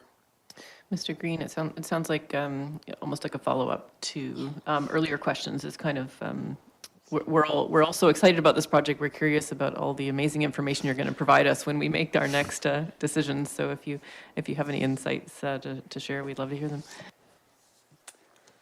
Through your chair to Mayor Murdoch. A great question. I guess, when we pre-zone, if a land is pre-zoned, then yes, at that point in time, we'll be ascertaining whether it's viable, acknowledging that market conditions over time. But I guess what the province is trying to encourage, or has encouraged, or is now mandating, is irregular planning cycles, that every 5 years we will update our OCP, and in due course we would then update our zoning bylaw if things have changed. If all of a sudden townhouses are more viable than multi-unit residential, then that will be the opportunity that the zoning may change again in due course, depending on what the outcome of the next OCP update is. So I'm not sure that necessarily sets it in stone. I would also say that, just because something is pre-zoned doesn't mean to say necessarily that the assessed value will go up. It's generally based on market transactions. If a property that has been pre-zoned, if you then start to see sales of that land, then yes, that would affect the assessed value. But just by the fact that you increase the density or increase the zoning on a site doesn't necessarily mean that the assessed value will increase. It's all generally about the market transactions happening on that particular street or that locality that will influence assessed values. Ms. Hunt? Yeah, thank you very much. Just in terms of process, just to make sure you're clear on that, you'll note in the project deliverables that we will be coming forward to council with pre-zoning options once we've done that servicing assessment. So those will be presented to council with the consultant reports and any additional information for then council to decide whether to proceed, how much to proceed with those pre-zoning options. So I just wanted to make sure that there is a check-in with council before we bring forward any bylaw amendments that include pre-zoning, to say this is the results of the infrastructure capacity and servicing study. Here's where we could pre-zone, and here's the economic analysis, et cetera, around that. So I just wanted to clarify that for you too. Thank you. And my last question on this one is, buried in here as part of this thing is, not buried, part of this is the modernizing zoning portion of it, which is really kind of a tidying up piece. But, one of the things that we're seeing, we had the report in January, but what we're seeing for the small scale multifamily, multi-unit housing infill is that most of the applications are fitting in quite well into the community, but there are certainly some mid-block that are probably not fitting in quite as well. And maybe we're seeing some applications that we weren't anticipating in terms of the number of individual buildings and things. And I'm just wondering, is there any mechanism within that to just do a sort of a look at that sort of specifically the mid-block infill to, as part of that zoning update? It doesn't look like it's in there right now, but I'm just curious about, is that a feasible thing that maybe we could give some direction to it, to include a look at that as part of that modernization process? Through you, Chair. Mr. Green? Yeah. Thank you for the question. Yeah, I think that if there was a motion from council to explore that as part of this work, then we could certainly report back as part of those options that were just mentioned by Ms Hunt. Yeah, I think it would be helpful if council made a motion to that effect, then we could include it in the scope, and I'm sure that as part of that work, we could certainly look at it and then report back to council if there was a need for a bigger scope or to increase the budget, depending on what that scope of that work is. No, thank you very much for that. Thank you, Chair. I'll probably, my suggestion procedurally probably would be when we get to it to do the motions as suggested and then have an amendment so we can talk to it a bit separately if that's the will of council or the will of the committee. Thank you. And that concludes my questions. Councillor Green. Do I have to ask a question, or could I just follow up a statement with that previous discussion? I think the concern is that the some of the plex housing in established neighborhoods, and there are many established neighborhoods in Oak Bay, unlike other communities, some of it is just simply not appropriate, it seems, and some don't face the street. There are issues with turning cars into garages and so on, and I am aware of those issues ongoing, so I really appreciate the fact that we have a chance to sort of talk about what works and what doesn't work in an established neighborhood mid-block, especially. Thank you.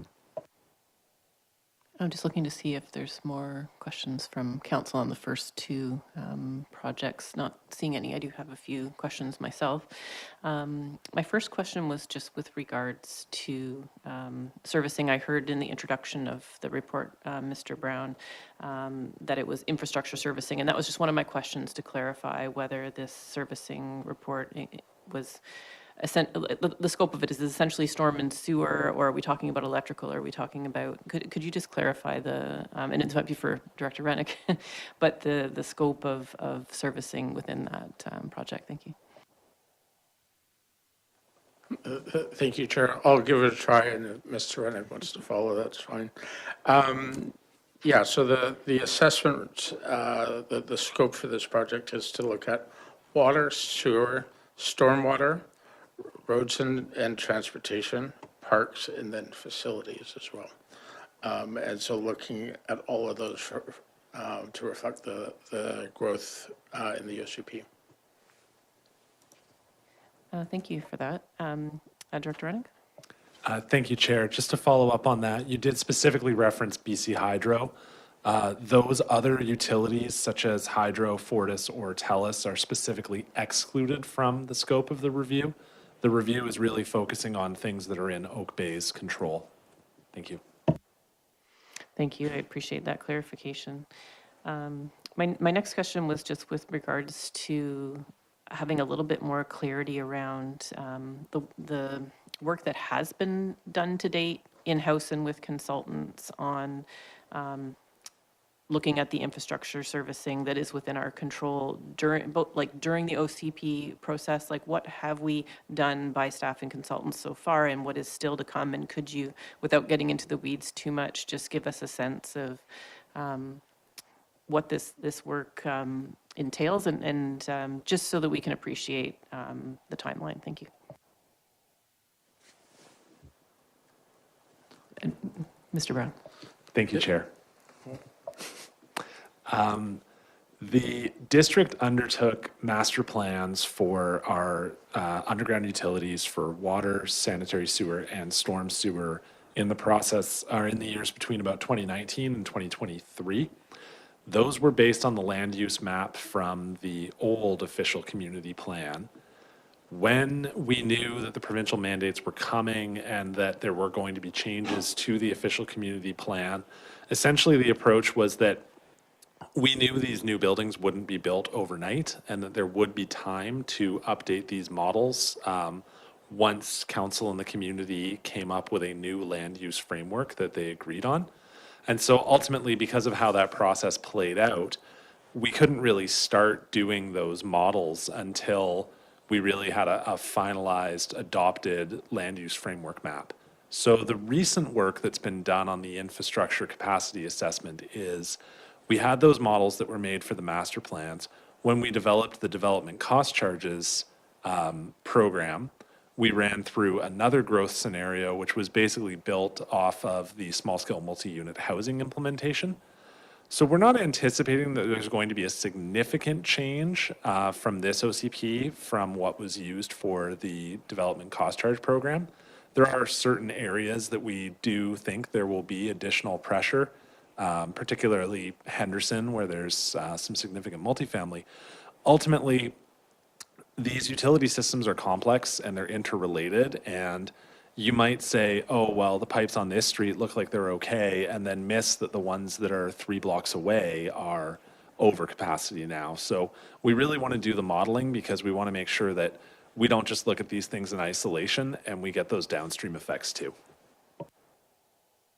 Thank you for that clarification. That's really helpful. And I feel like you're starting to answer my next question, which is, could you, Director Rennick, outline, I guess, the risks to the municipality if we didn't do this more thorough work over the next year? Thank you. Yes, thank you, Chair. It's an excellent question as well. When you are negotiating with a property owner who is applying to rezone a property, you can have those discussions about the impacts that that rezoning is likely to have on the infrastructure. It's very common for municipalities to secure infrastructure upgrades as a condition of going through rezoning. But when the municipality pre-zones land, you've lost that opportunity to have that conversation with the developer. So the potential risk to the municipality is pre-zoning lands where we could have had the opportunity to require those services to be upgraded by the developer, and we're now either going through DCCs or just using our own funds for those upgrades. Thank you for that. I just have one final question. This one might be best for Mr. Brown or Mr. Green. It's just with regards to the timeline that we're now looking at for particularly the first complete pre-zoning to implement the official community plan number 76. We had originally sort of taken the pre-zoning out of the OCP project and said, okay, we'll do it early 2026. And there was a sense that, when we looked at the building and planning schedule and all the projects we wanted to do, and we talked about what we wanted to do in this term, that we still might be able to do the pre-zoning within this council term. And now with this proposal, we're looking at a new council, looking at the scope. And so I guess my question is just with regards to having looked at not doing a whole bunch of projects to prioritize the pre-zoning, but now we're not really able to capture the planning pre-zoning piece within this council term. Could we go back and look at prioritizing our urban village planning or our affordable housing strategy?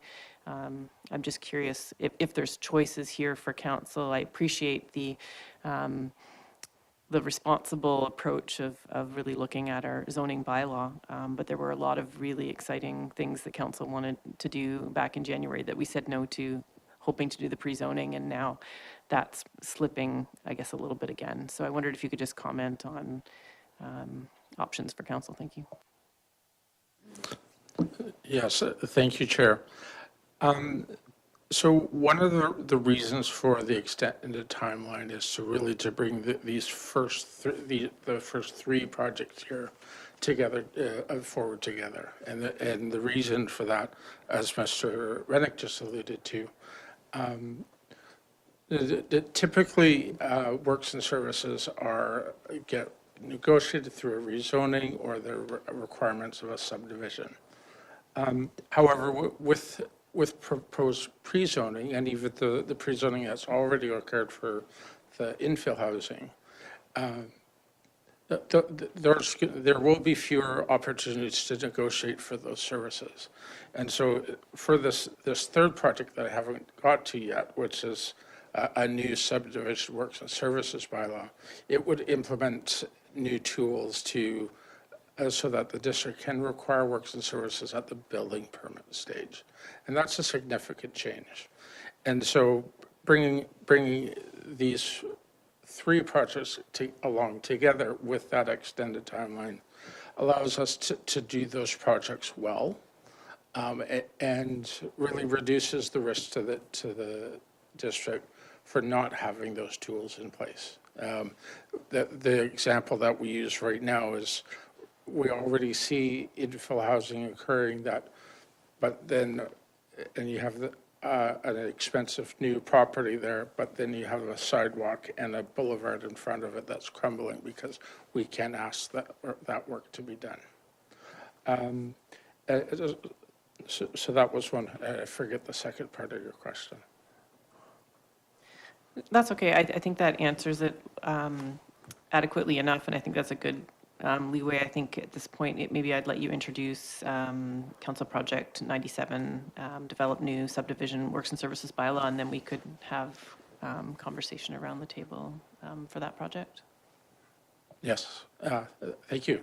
So the third project is CPP number 97, which proposes a new subdivision works and services bylaw.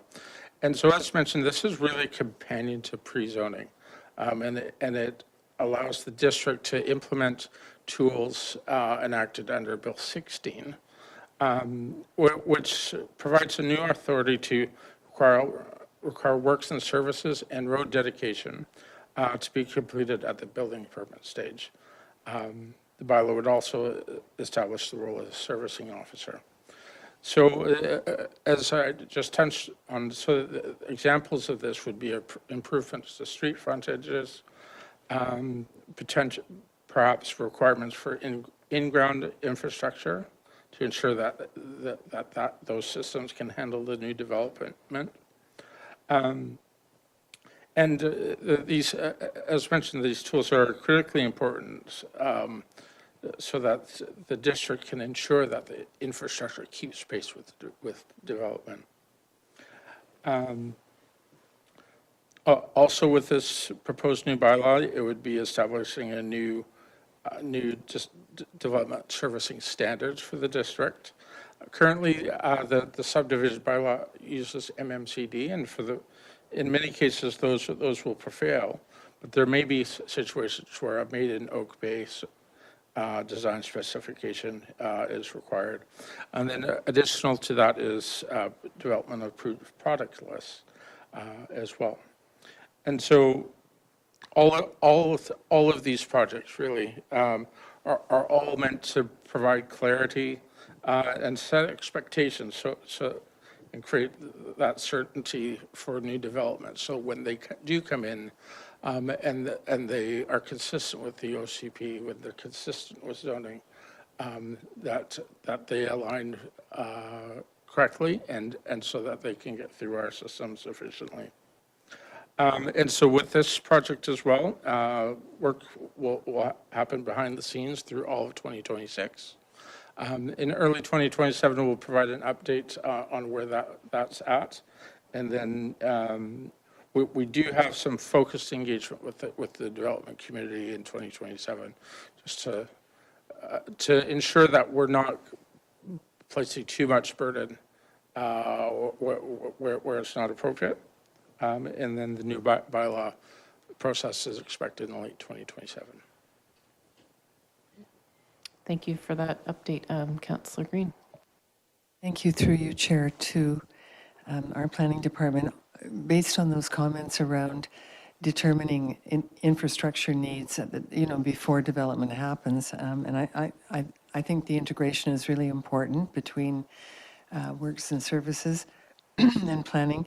My only question is, you said just now that there would be engagement with developers, but I also think it's important information for community members to understand how that all works, because I know there have been over time some issues with individual properties where owners were surprised by a lack of something, and there are costs associated with that. So I just wondered if there would be an opportunity for engagement also with the general community as well. Thank you.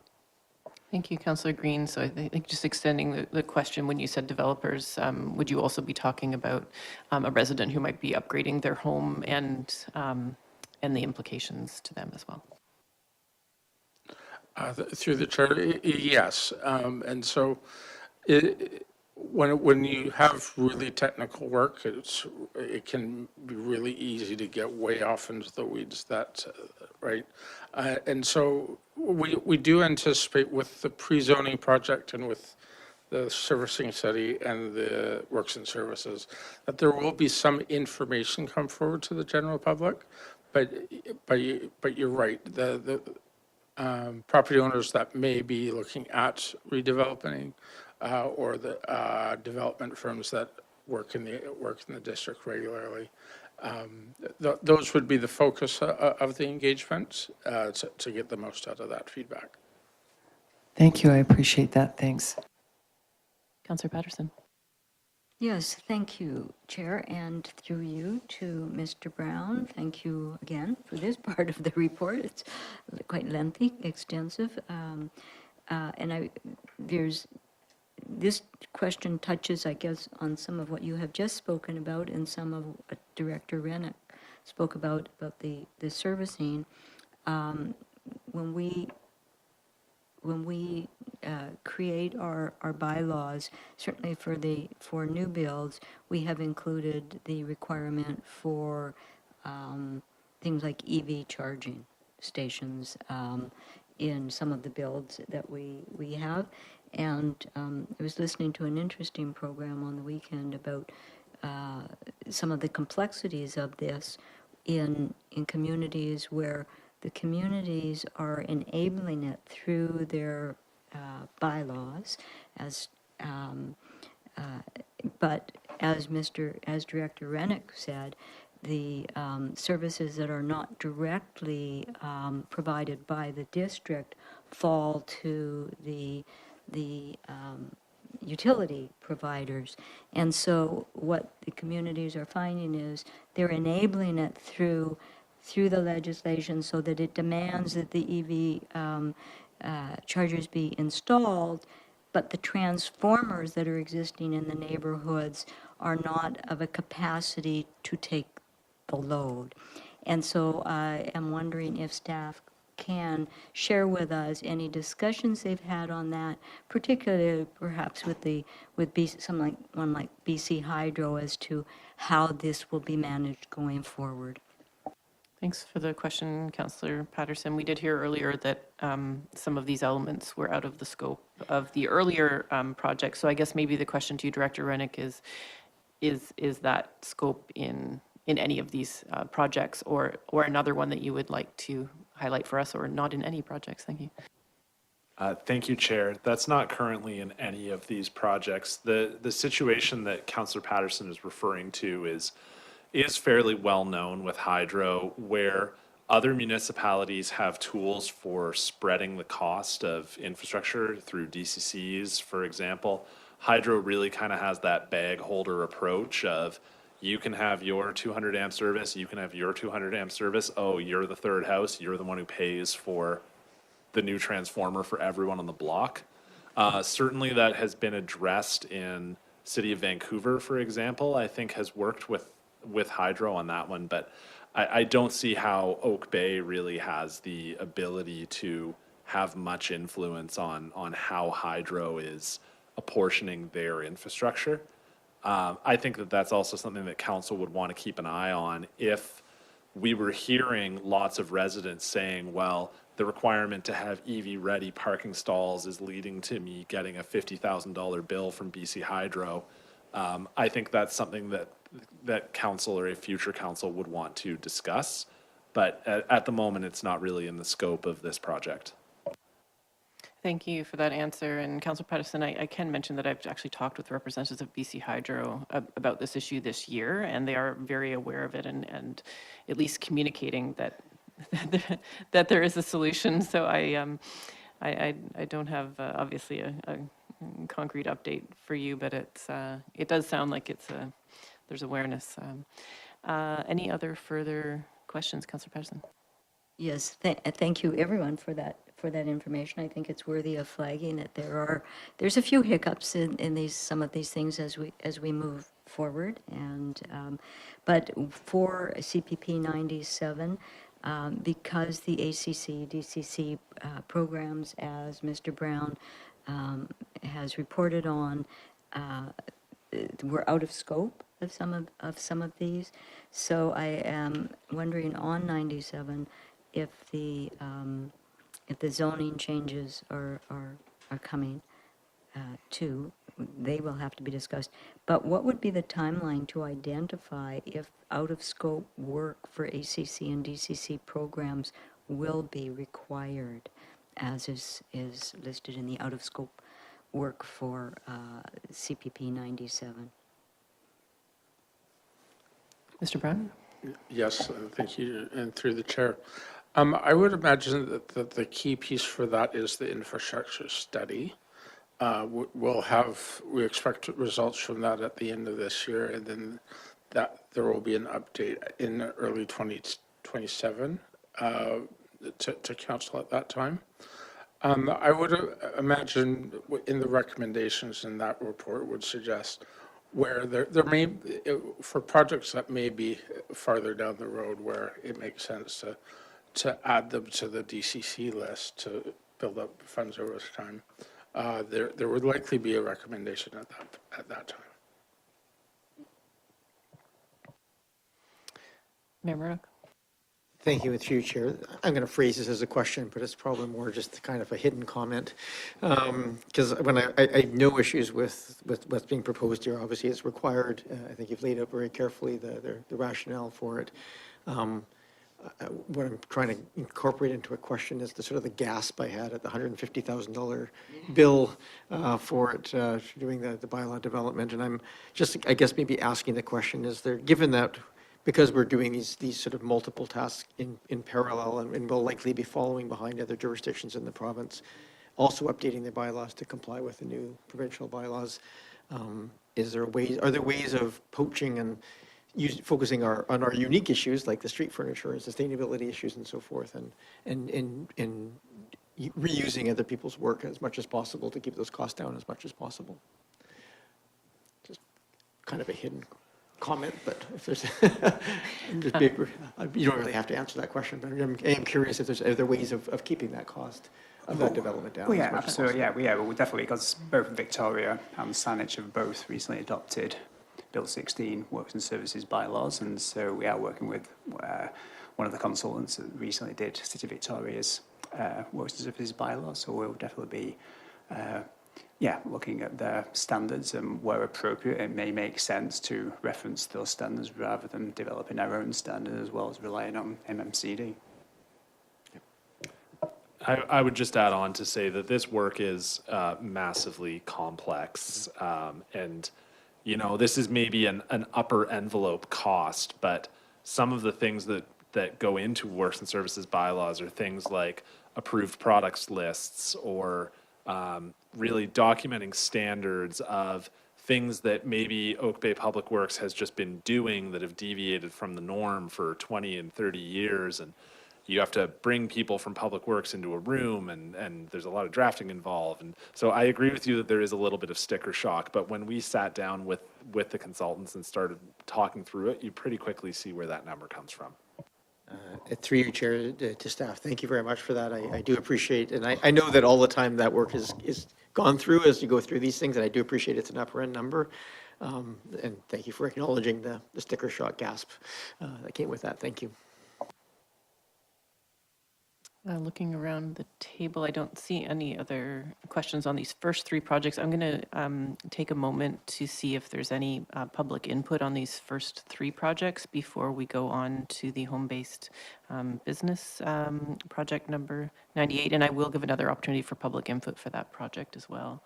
I'm just looking online to see if anybody wants to speak to those first three projects, but I don't see any hands up and no one in the room, so we will, Mr. Brown, if you could introduce the last project update, home-based business regulations. Thank you. Yes, thank you, Chair. So for this one, really briefly, because there's a report coming next that has a lot more detail. So CPP 98 is updating of home-based business regulations. So this project, the origins of this go back to 2022 and coming out of the pandemic, actually. Early reports were presented to council in 2024. And then the project has run concurrently with the OCP updates since then. The last set of recommendations were presented in last September. And then this was included with the OCP engagement in 2024. October 2025. And so the separate CPP separates this out so that it can keep going with the IDES awards, having bylaw updates completed this year. Yeah, with a new set of recommendations in that next report, recommendations for final round of engagement, and then the bylaw process coming this summer. Great, thank you for that update. So I will take questions from council, but I would like to have questions at this point only related to the parceling this out as a separate project. If we could keep more detailed questions that may be more relevant to the next council report, that would be great. Is there any questions just with regards to the parceling this out and the timeline and the scope? Is there any? Looking around the table, don't see any. I'm going to go for public input. If anybody has public input on the separation of this project for updating home-based business regulations. I don't see anybody online and nobody in the room. So coming back to this table, any further questions before we entertain motions on any of the 4 projects? Councillor Patterson. Yes, thank you, Chair. And I will just make a comment about CPP 98. And I know that the next report is really where we can speak to it more. But I do have concerns with with what is before us for the engagement on this, because the engagement plan includes online presence, of course, an online survey, and one in-person event for the community to learn more about it. And I have concerns that that does not sufficiently identify the level of engagement that needs to be done. But I would rather speak to it with the next item on the agenda, because that's where it does it in depth. So, but I just bring that forward. Thank you. Thank you for highlighting that. Seeing no other questions, I just have one overall question just with regards to when we look at all of these new timelines. Can council anticipate that this is going to have any effects on other projects, such as the urban village planning, which I think was slated for 2027 to begin? I'm just wondering, like, are there any, at this point, are there any known projects that are further being delayed because of what we're seeing here today? Thank you. Ms. Hunt. Yeah, thank you very much. I would like to just mention that when we brought forward the January report, that, yeah, we had provided a timeline of about 12 months to complete all of these. And, you know, it really was when we started to parse them out and look at the details of the timelines. And so, you know, have expanded on some of them. Some of them, like home-based business, we do hope to finalize that through the summer. Infrastructure capacity, you know, again, end of this year. So that sort of meets that 12-month timeline. But works and services and the pre-zoning obviously is taking a bit longer. I would say that moving into 2027, probably, you know, those two are going to continue on. Whether or not there will be capacity to add another community building and planning project in 2027, I think we'd have to deal with that, you know, in the fall and early next year. But definitely there's a lot of work to be done here. And so I wouldn't want to promise or even say that, you know, that there will be room. Hopefully there, you know, that there will be additional capacity, but I would say there's still a fair amount of work involved in these projects and in the community building and planning department as a whole. Optimization project earlier was also spoken about. So I think, you know, we will come back to council towards the end of the year and in January to look at, you know, what are the projects. But I do think that 2027 may be a bit of a status quo year, and it'll be 2028 where we really have now freed up capacity to be adding new things like the village area planning. Thank you. Appreciate that. So we have these 4 projects in front of us. Looking again, not seeing any hands up for public input. So we're at the point where if somebody would like to, I'll move the first page so that council restructure the priorities into 4 distinct council priority projects as laid out in the report. Okay. Is there any discussion on that? Seeing no discussion, I will call the question. All those in favor? Any Any opposed? None opposed? That carries. I'm happy to move that council approve the project sign off for Council Priority Project 76, complete pre-zoning to implement the 2025 official community plan as outlined in attachment 1, et cetera.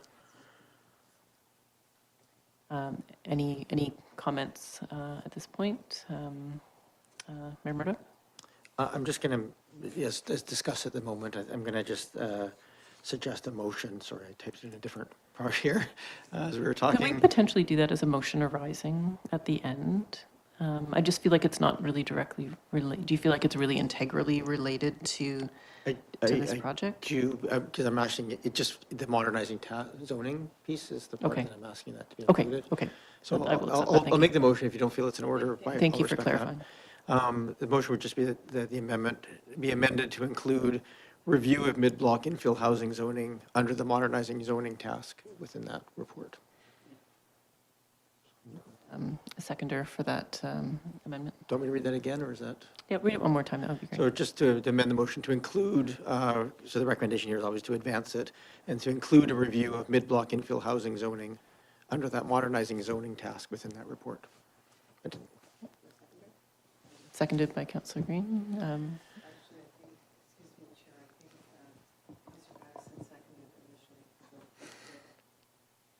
Does anybody else wish to speak to the amendment? I'll do that. Speak briefly to it. Yep. I do think that, I'm trying to make this as gentle as possible, and I appreciate this may come back with some suggestions that may or may not be viable or may have some impact. So I don't want to, make it too firm, but I think it's an important aspect of what's happening in our community right now. And so I think, given that this is, given staff's response, that they'd be willing to look at it within this. I think that's the spirit this is under, and yeah, I'll leave it there. Thank you. Seeing no further comments, I will call the question on the amendment. All in favor of the amendment? None opposed. That carries. I'll now call the question. This is just on the first project 76, complete pre-zoning to implement the 2025 official community plan. So calling the question. All in favor? Any opposed? None opposed. That one carries. That council approve the project sign off for Council Priority Project 96 Infrastructure Servicing Study as outlined in attachment 2.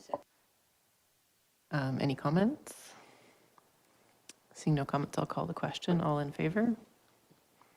Any opposed? None opposed. That carries. That council approve the project sign off for Council Priority Project 97 Develop New Subdivision Works and Services Bylaw as outlined in attachment 3. Seconded. Great. Any comments?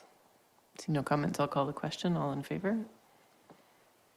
Any opposed? None opposed. That carries. And that council approve the project sign off for Council Priority Project 98 Update Home-Based Business Regulations as outlined in attachment 4. Any comments? No, seeing no comments, I'll call the question. Is there a seconder? Councillor Patterson. Apologies. Is there a seconder? Yeah, a seconded. Councillor Patterson, do you wish to speak? Yes, I will be voting against this one simply because of some of the reasons that I will state, but I will really be presenting it in with the next item on the agenda more fully, so that will explain it. So I will not be supporting this. Okay, any further comments? I'm just going to, for my part, and I hear the points that were starting to be made there. I'm supporting this motion. I do think that this has been a project in the works for a while, and I'm supporting it because I think we have the opportunity to complete it this year. And I think I'm comfortable advancing the project and then getting into the nuts and bolts of it at the next conversation about what is the framework of that in the context. But I do support this going forward so we can have that conversation in the next stages. So I'll leave it there. Thank you, Chair. Councillor Green. Yes, thank you. Thank you, Chair. And I too support it in principle, but I'm also aware of some concerns that will be raised in the next discussion. Thank you. Ms. Hunt.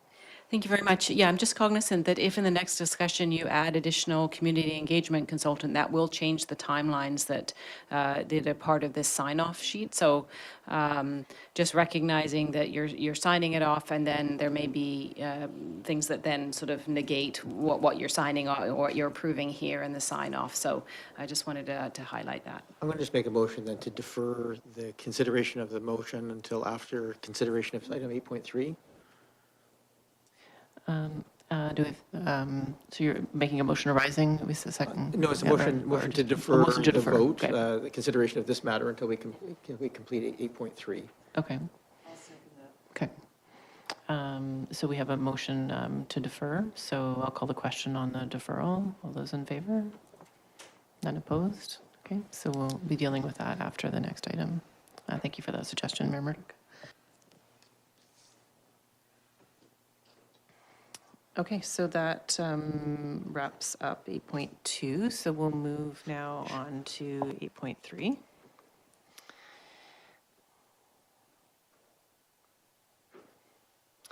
So we have recommendations and engagement to update home-based business regulations. And was there going to be Mr. Brown, are you introducing this item? Yes, thank you, Chair. So we do have a presentation for this item, and we have our consultant, Bridget Reynolds from Compass Roads Planning Services online, and she will provide the presentation. I will share the screen right now. Welcome, Ms. Reynolds. Good evening, committee chair and members of council.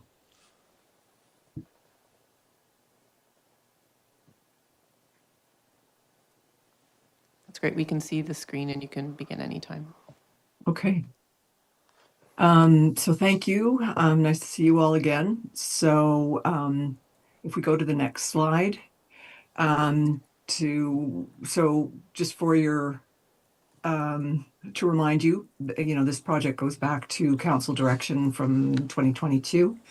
And as Colin previously mentioned, we're part of it originated in response to the pandemic, but there was also direction in the previous OCP to consider updating the home-based business regulations.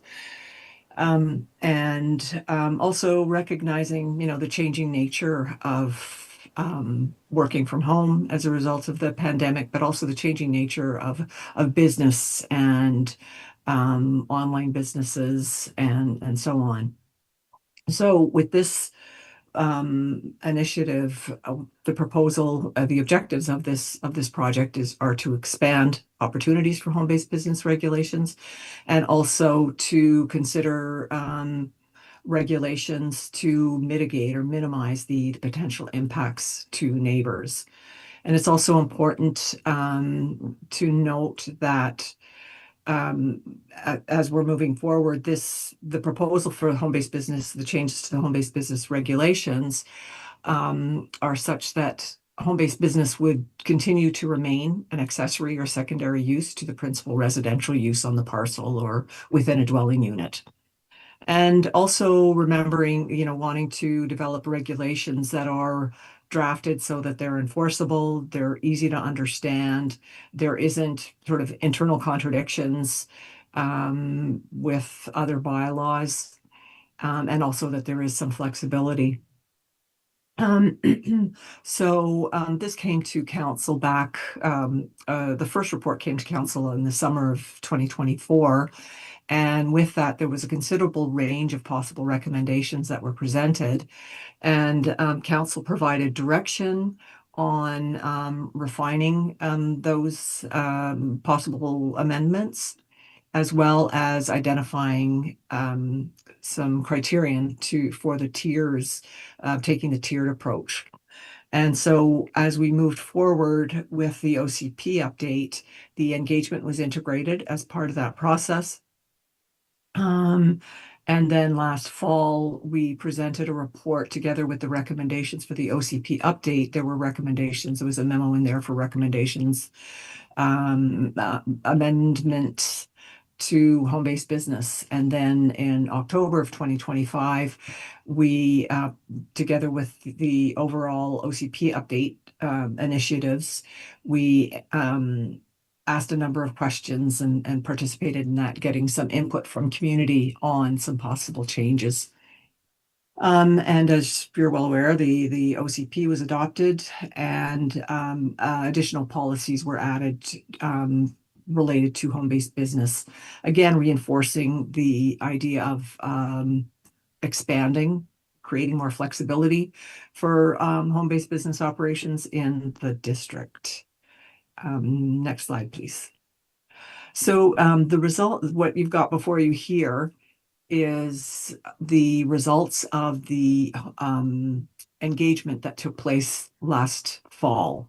And there was a questionnaire that was asked, as well as the questionnaire was online and people could get a hard copy version. And then there were also questions in the open house.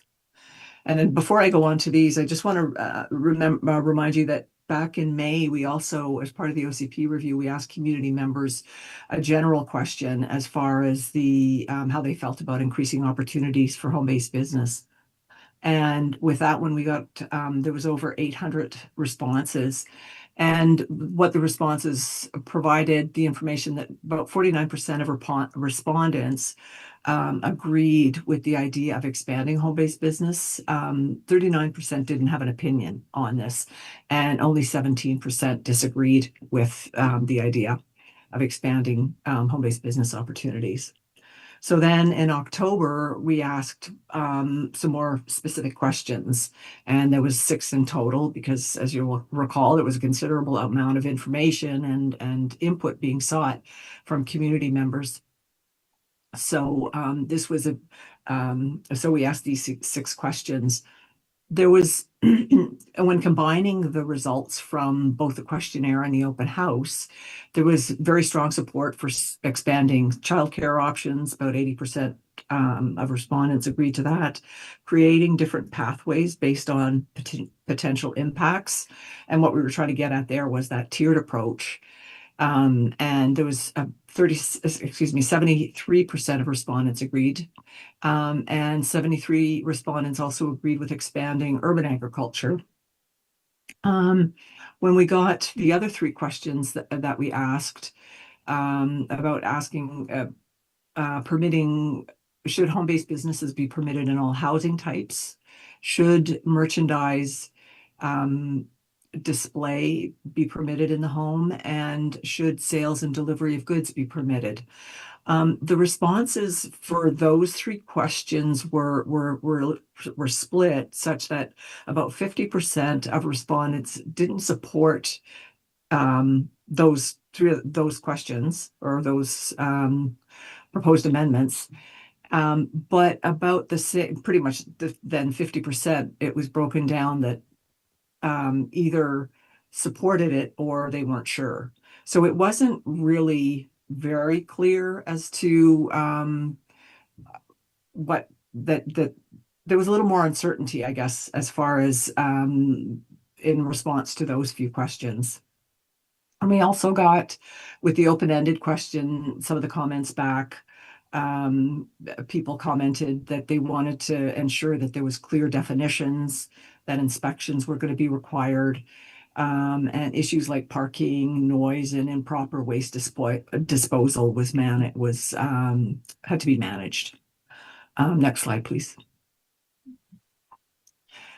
So here, these the proposed updates. So again, looking at the taking at the tiered approach. So, and this approach actually seems to be gaining popularity, I guess, with various jurisdictions. You know, the city of Nanaimo, Victoria, Sydney, Peachland, Cumberland are just a few of the jurisdictions that we reviewed when we were looking at some of these amendments and seeing what they were doing. So just briefly, the type 1 is a type of business that really has no impact. And mobile businesses are included in here because that's where people are generally working from their home office, and they don't have any visiting customers, no non-resident employees. So there's virtually no impact to neighbors. And just going back to the table again, council direction was to develop that criteria. And so the criteria that we came up with was looking at identifying the housing typology that would be suitable under each type of each tier, lot size, gross floor area of the home-based business relative to the dwelling unit or the building in which it's located, the number of clients or customers, the number of non-resident employees, and we also tried to provide some examples of the types of business that would be considered. So I've already touched on type 1. Type 2 is kind of that low medium impact. And then as far as the type of housing where it could be permitted, potentially, again, as noted on the slide, subject to engagement, potentially infill housing units, some townhouses, and some apartments. And here, the lot size would be slightly larger as compared to a lot size of about 558 square meters. And the gross floor area for each of the tiers, in all three cases, the proposal is for 30% gross floor area, but with an increase of maximum size of space that could be used.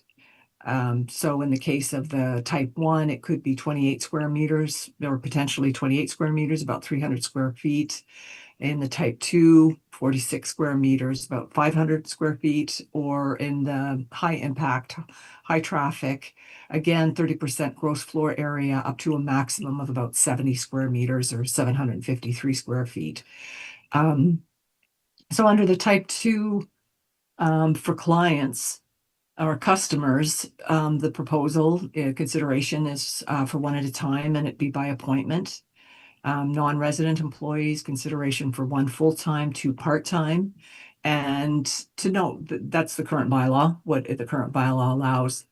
So this would be sort of the personal service type of activity, or health services, massage therapist, that kind of thing, a maker, music lessons. And the thing with visiting clients right now, under the current bylaw, there's 2 types of businesses that are permitted that allow for visiting customers, and that's music lessons and tutoring. So this is proposing to expand that.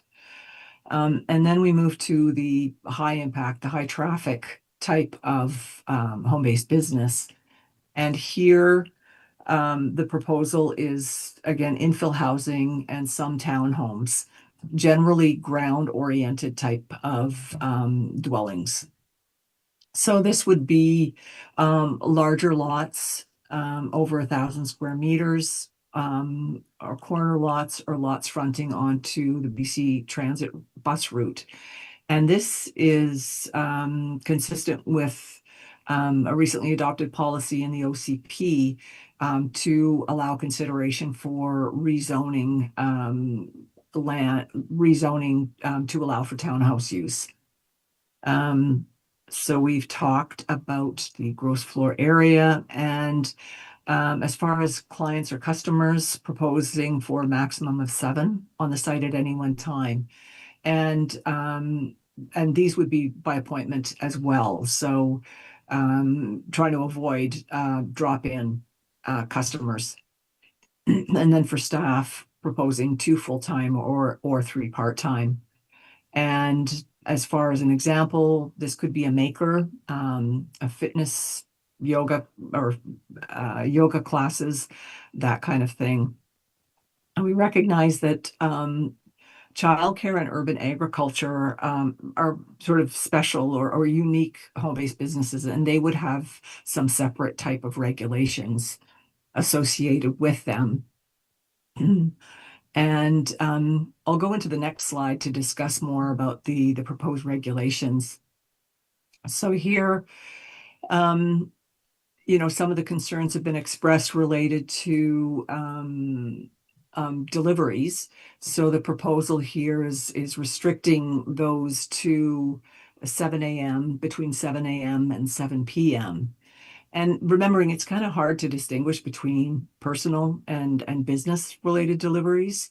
So, but by providing this sort of time restriction, it is aligned with the anti-noise bylaw. So that might alleviate some concerns of some individuals. Some other concerns were related to the sale and display of goods. And these are somewhat different use activities. So considering the sale of goods, as separate from the other, so the sale being those goods that are produced by the home-based business or ancillary to the home-based business. So that might be something like the massage therapist who sells some massage cream or something like that. The display of goods, if it were permitted, it would be clearly permitted only inside the home-based business. There'd be clear prohibitions about no changing to the exterior of the dwelling unit and no window display. Also, the possibility of allowing for a small sign if a home-based business operator wanted to have one. Generally, not, it would be an unlit sign of about 2 foot square in area and about 4.5 foot tall, or 1.36 meters tall. Managing the nuisances. So this would be building on what's currently in the bylaw and really establishing restrictions to minimize some of the various or potential disturbances, and clearly identifying prohibitions of uses or activities that could be considered unacceptable. So, here we're talking no excessive traffic, no retail store, no restaurant, no outdoor storage with exceptions, no change to the exterior of the dwelling unit, no automotive repairs, those types of clear prohibitions. And so some of those are detailed on page 12 of the memo. And then to move to parking. Parking is a bit of a challenging one as well, given provincial directives. So the proposal would be, again, subject to consultation, no parking for type 1, given there's no visiting customers, no additional staff.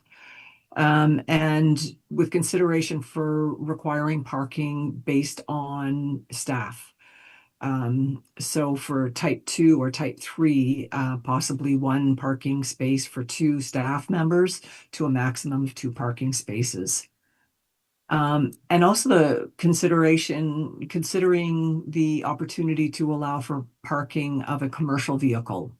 And this is something that would be attractive to a mobile business. Again, the type of business where they use their home for a home office and they provide their services elsewhere. But they might have a commercial vehicle for their landscaping business, for example, or their general contracting business that they want to park in their driveway. And as I mentioned, urban agriculture and childcare is a bit of a subset of home-based business. Now, both uses are currently permitted in the zoning bylaw, but urban agriculture right now is limited to in terms of the amount of area that can be used for cultivation on a person's property. And the bylaw allows for the sale of produce, but you can't sell on your property. So you could take your produce and sell it at the local farmer's market. The bylaws will also allow for keeping of poultry and bees, but that's not currently identified as a possible use or part of urban agriculture. So the proposal is to expand urban agriculture to include like the sale of honey and eggs, but no processed goods are considered to be permitted because that's getting into additional permitting required by the province. And also considering the sale of these unprocessed goods, produce, etc., on a small roadside stand. For childcare, there's 3 types of in-home childcare operations that take place in the province that are regulated by Island Health. There's one type that is unlicensed and 2 licensed daycare type or childcare operations, and up to a maximum of 8 children.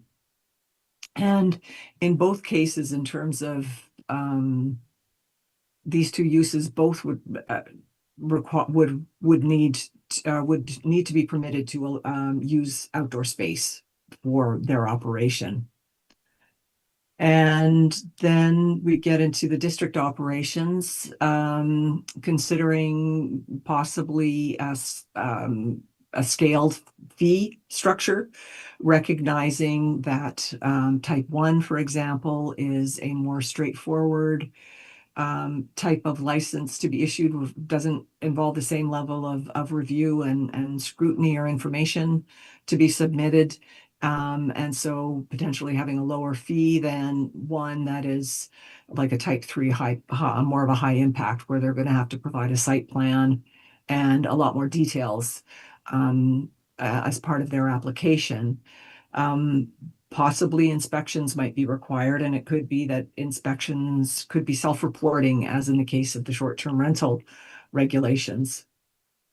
And of course, changing or expanding these opportunities for home-based businesses, there's implications for staff resourcing related to that, and also related to bylaw enforcement, sort of the inquiries and the enforcement associated with those. So I'm going to hand it back over to Colin, and he's going to talk a bit about the next few steps for the engagement. Yes, thank you. So just to wrap up on next steps, so we are working on preparing for community engagement scheduled for May, to include presence on the Connect Oak Bay website, an online survey, and one in-person open house. We would also refer this project and recommendations to the Oak Bay Business Improvement Association, and also visit the Advisory Planning Commission in May or June. And then we would expect to have engagement results for the recommendations and prepared bylaws for consideration of council in July of 2026. Thank you both for those presentations. That was really helpful. I'll now take questions from around the table. Start with Councillor Patterson.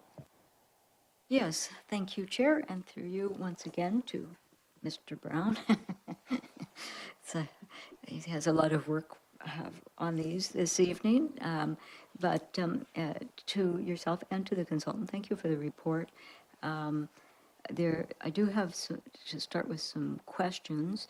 I was just wondering, on page 12 of the report, it does say one of the residents on the surveys raised concerns about the lack of clarity in definitions and regulations. So I'm wondering if you can just elaborate on how those concerns have or will be addressed in the next round of public engagement that we plan to do. Thank you for that question, Councillor Patterson. Yeah, it would be interesting to know how sort of finalized this will be at the point it goes to public engagement. Mr. Brown. Yes, thank you. So one of the things that we want to accomplish with this next round of engagement is take what we learned in October, but also recognize just all the noise that was going on with the OCP update at that time. And so to bring this forward, for example, the questions about whether home-based businesses should be in all housing types. So it's bringing that forward to provide concrete examples like we've outlined here. So what a type 1 business is, what a type 2 business is, what type 3 business is. And then from there, to ask, okay, is this appropriate in a single-family house or in infill developments? Is this appropriate in a townhome complex or something in a multifamily building? And then from there, we can clearly define what each type of business is, to better understand that what the community's opinion on those types.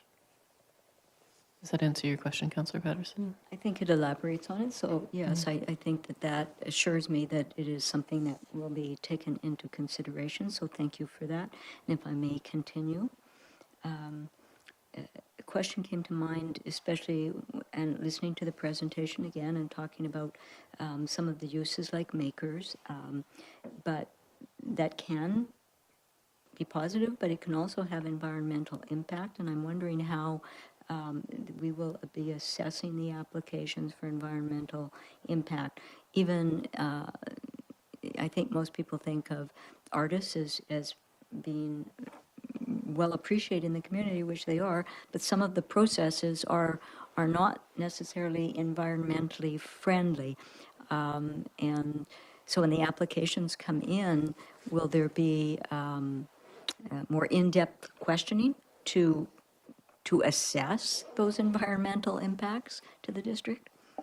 Thank you for the question. So, and just to, I guess, further elaborate on that, I guess, would a home-based business be under more stringent requirements than somebody just living there doing the same activity, essentially?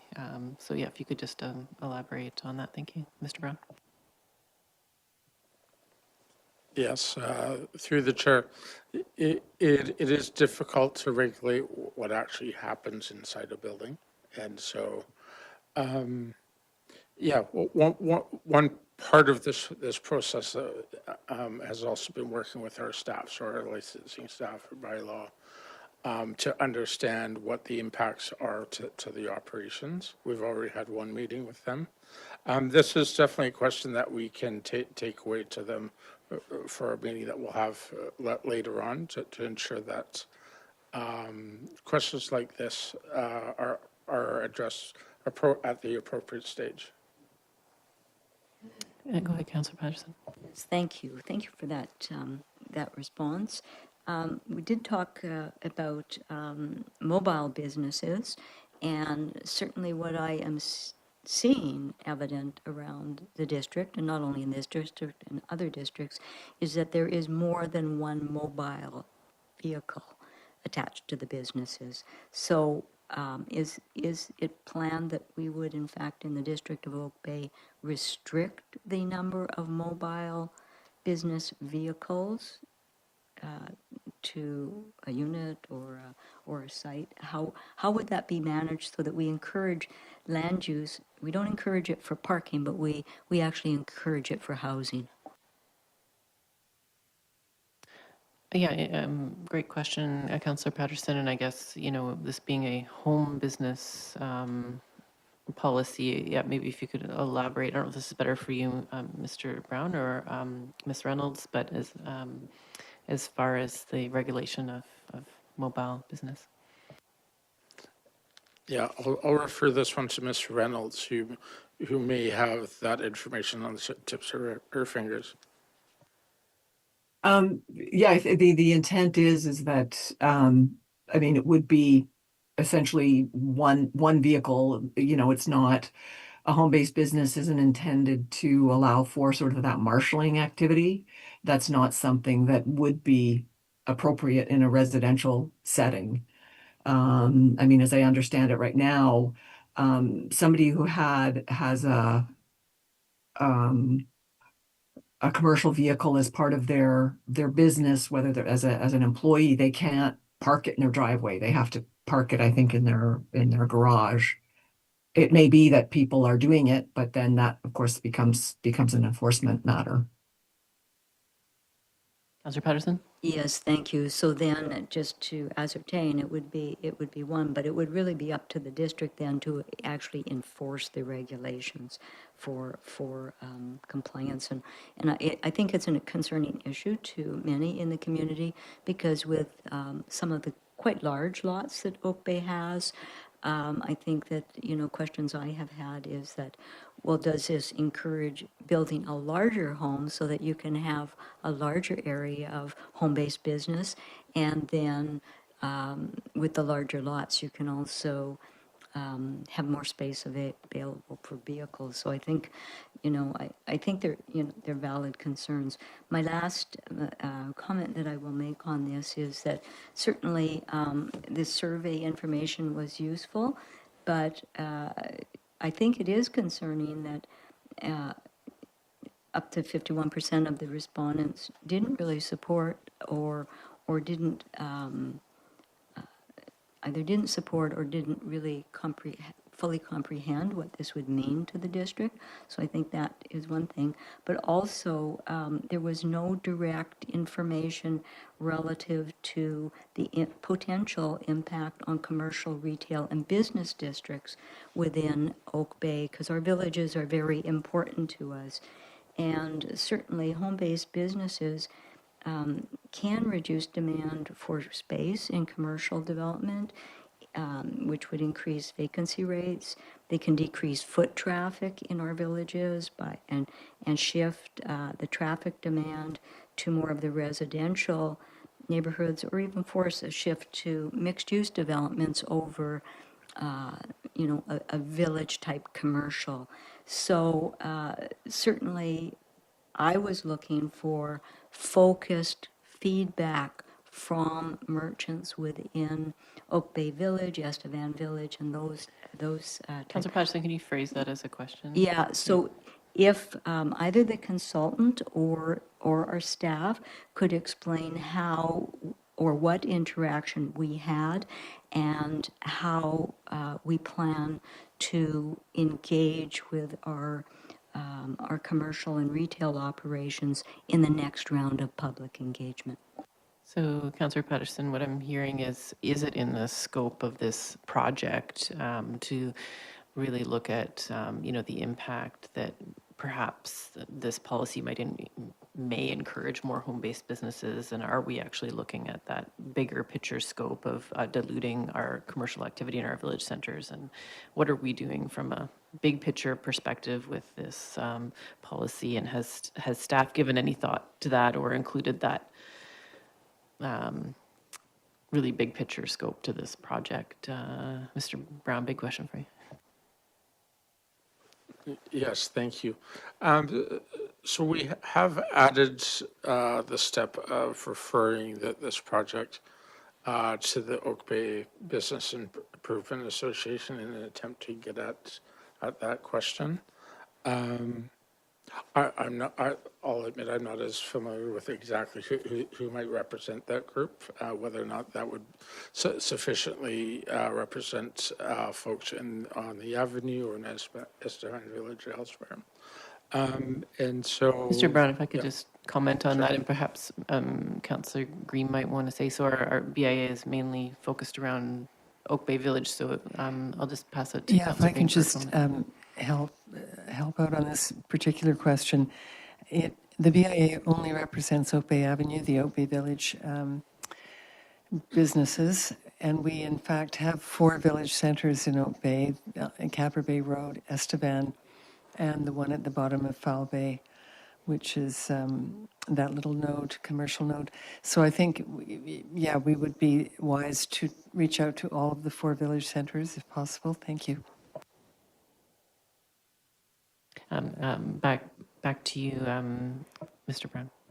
I was, sorry, through the chair, just to further elaborate on the Mr. Brown's answer to that, and in relation to the question, I think that is, part of why we need to engage on this issue, is to where is that line in the sand between an accessory business that is operating in a home versus encouraging a business to move into a new mixed use or a vacant rental space. And so there is a essentially understanding where that grey, that blurriness between those two issues is part of this engagement. Where is that line in the sand where, yes, that is definitely a business that could take place in a home, would have no impact on future viability of retail space in the district, versus when does that line get crossed that business should be operating in either an industrial zone or in a commercial zone or a mixed-use zone.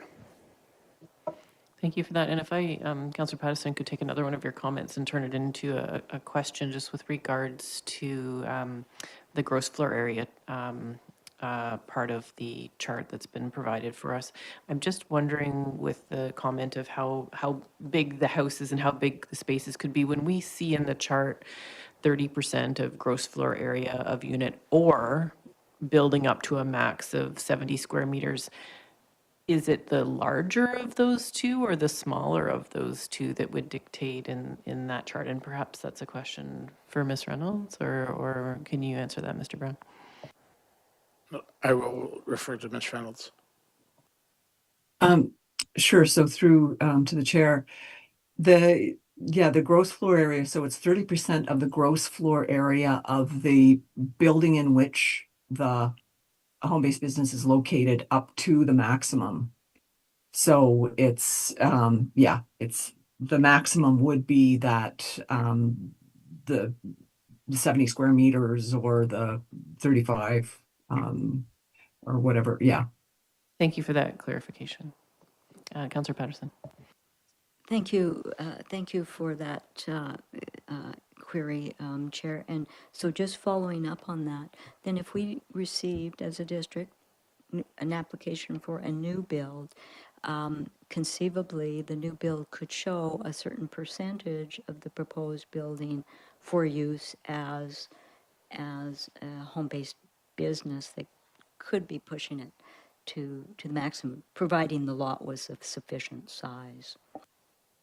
Councillor Patterson, I guess what I heard though is that like it would still be the maximum of the amounts in this chart, which at its largest would be 753 square feet. Yeah. Okay.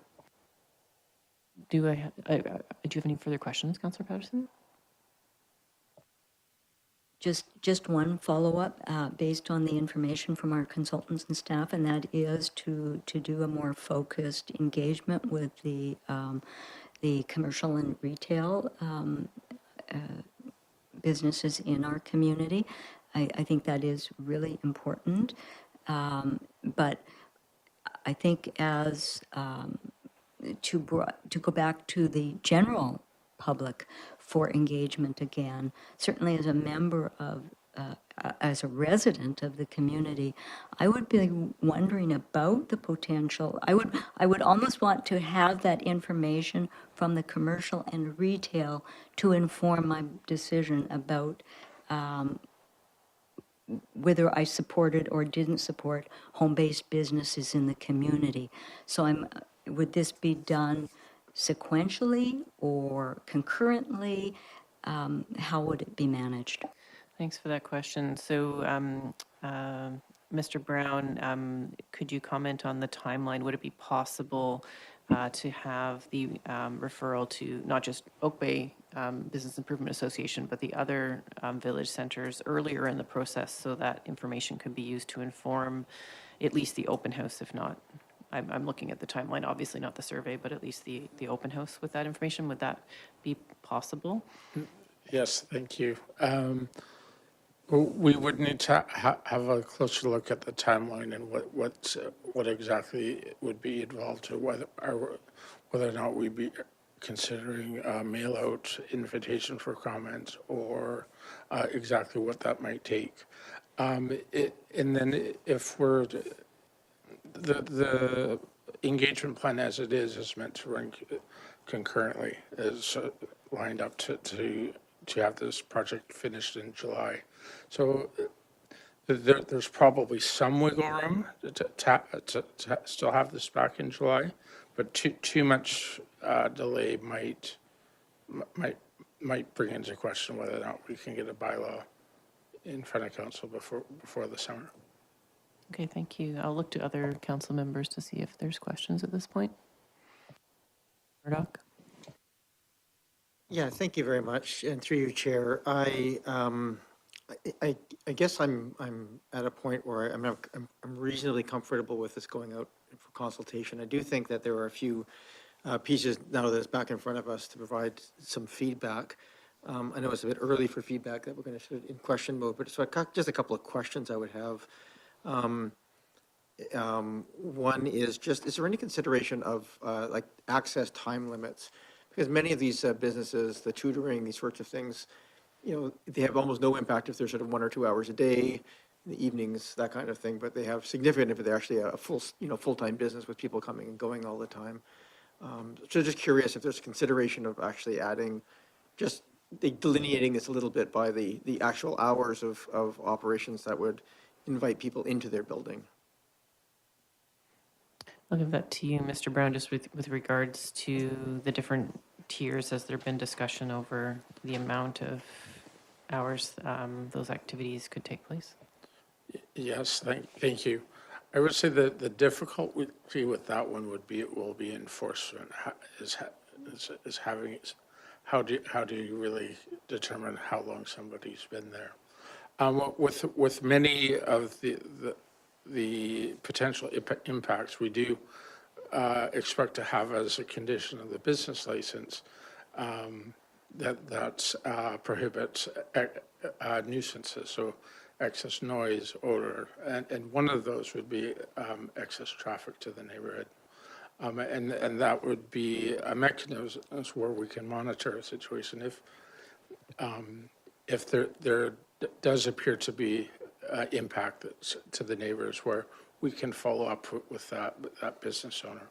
But specifically with the duration, how long somebody can be at our property might be really difficult to monitor. Okay.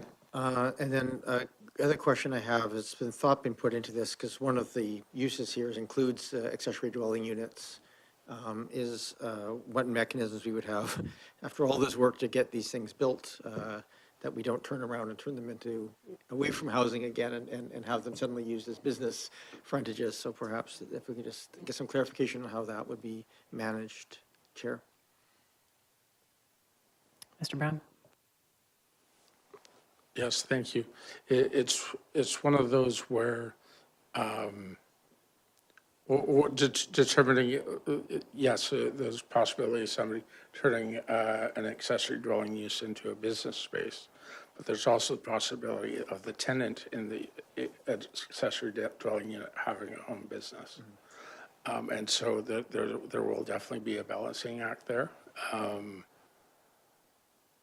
Yeah, that one might be difficult to predict on the outset, and so definitely possible that we can monitor and update as necessary. Okay, thank you. So maybe that's, sorry. I was just to add that if a business is wanting to operate an accessory dwelling unit, they would still be constrained by that maximum permitted use of that ADU as well. Obviously, the other issue then with the home offices, that could also take place in an accessory building that is on the property, not just the ADU. So part of this work would be to potentially look at amending our definition of accessory building, which currently doesn't allow essentially a home office to take place. So that could also be part of that discussion as well in those amendments. Thank you for that. And I guess the other question I had on this one was just, in my reading of home-based businesses, I would think of these being primarily people operating, as resident employees. They're living in the house and providing this work. And there's provision here for up to 3 part-time, 2 full-time, non-resident employees on these matters.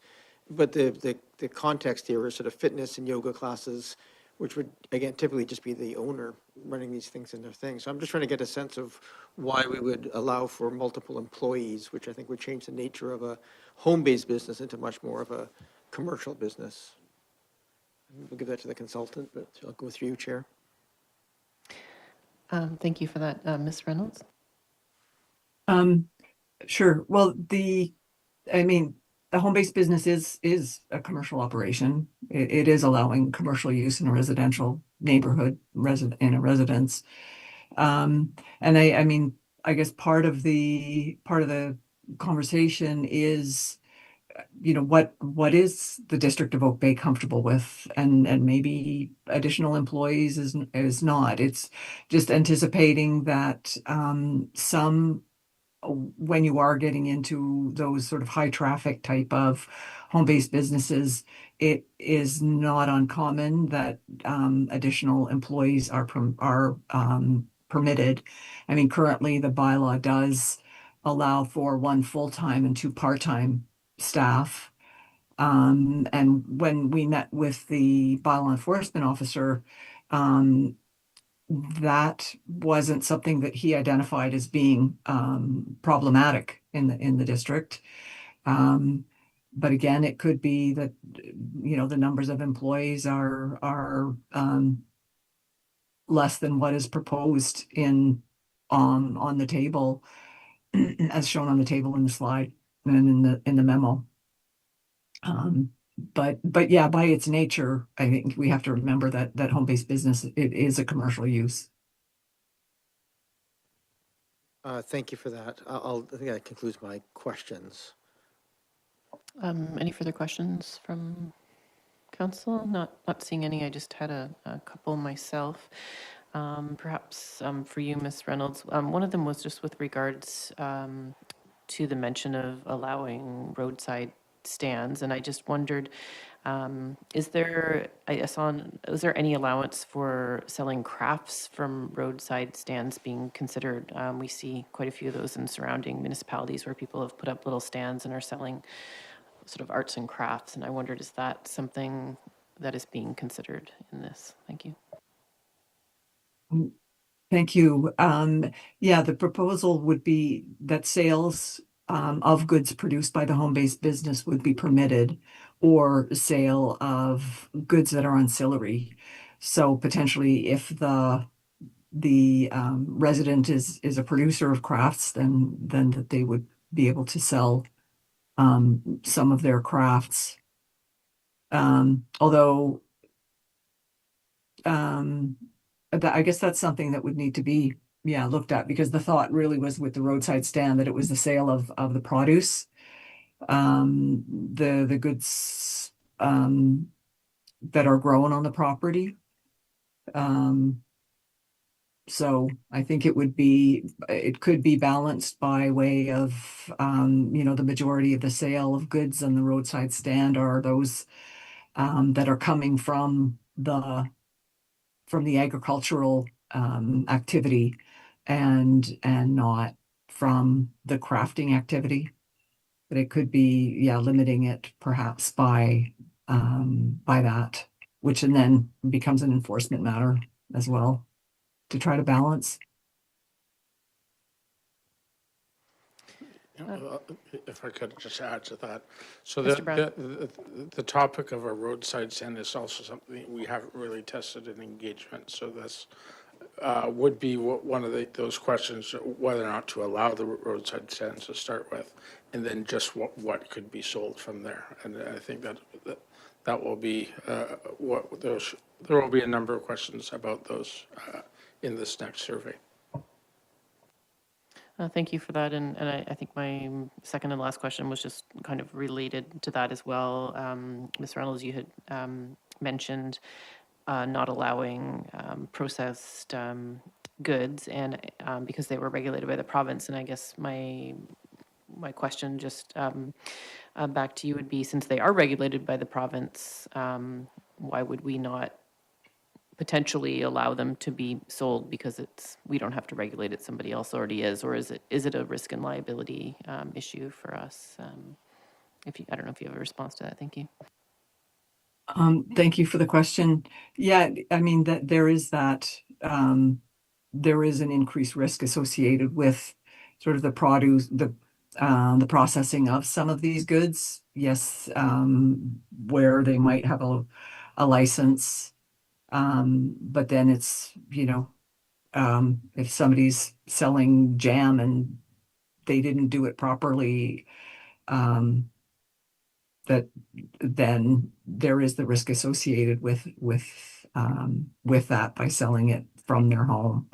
So, and it just, I guess it further sort of expands the sort of starts expanding beyond urban agriculture in terms of going beyond just selling what is being produced on the property.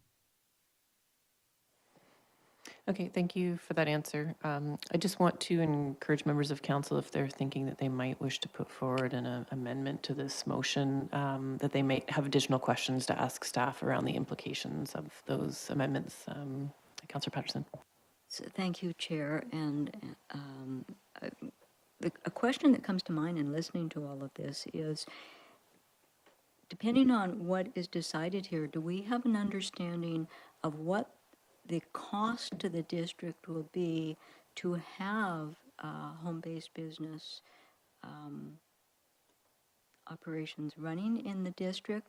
I would think that it could change depending on what services were being provided. But do we have any idea on what the cost of the program would be, and more importantly, how we can recover the costs of those programs?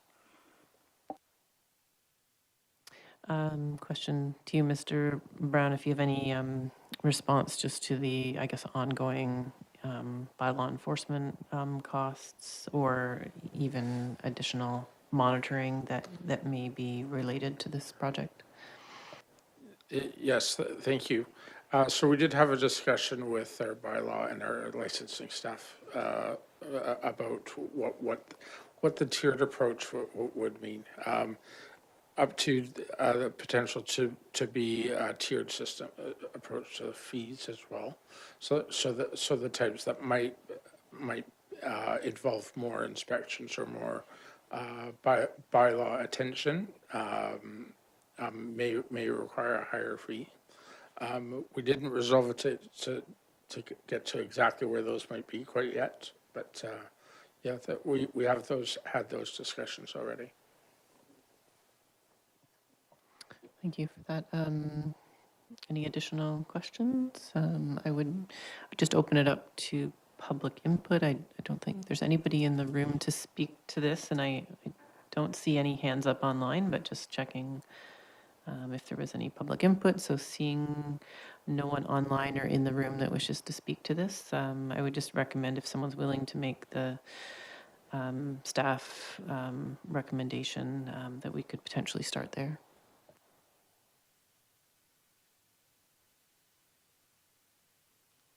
I don't see hands popping up for option one. I think I'm prepared to move that council in option two, which is endorse the proposed updates and engagement plan with some revisions. And I think we can maybe just deal with revisions maybe one by one, but perhaps we can just leave it to you, Chair, but perhaps we can just talk a little bit around the table briefly about what we might consider as viable, and then we can get to motions following that. So I'm happy to move that, but leave the revisions part blank for the time being until we have a bit of a conversation.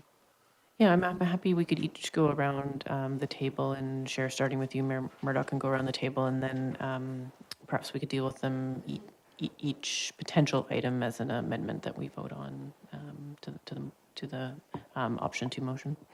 So do we, you've put option two on the table. Do we have a seconder? A second, okay.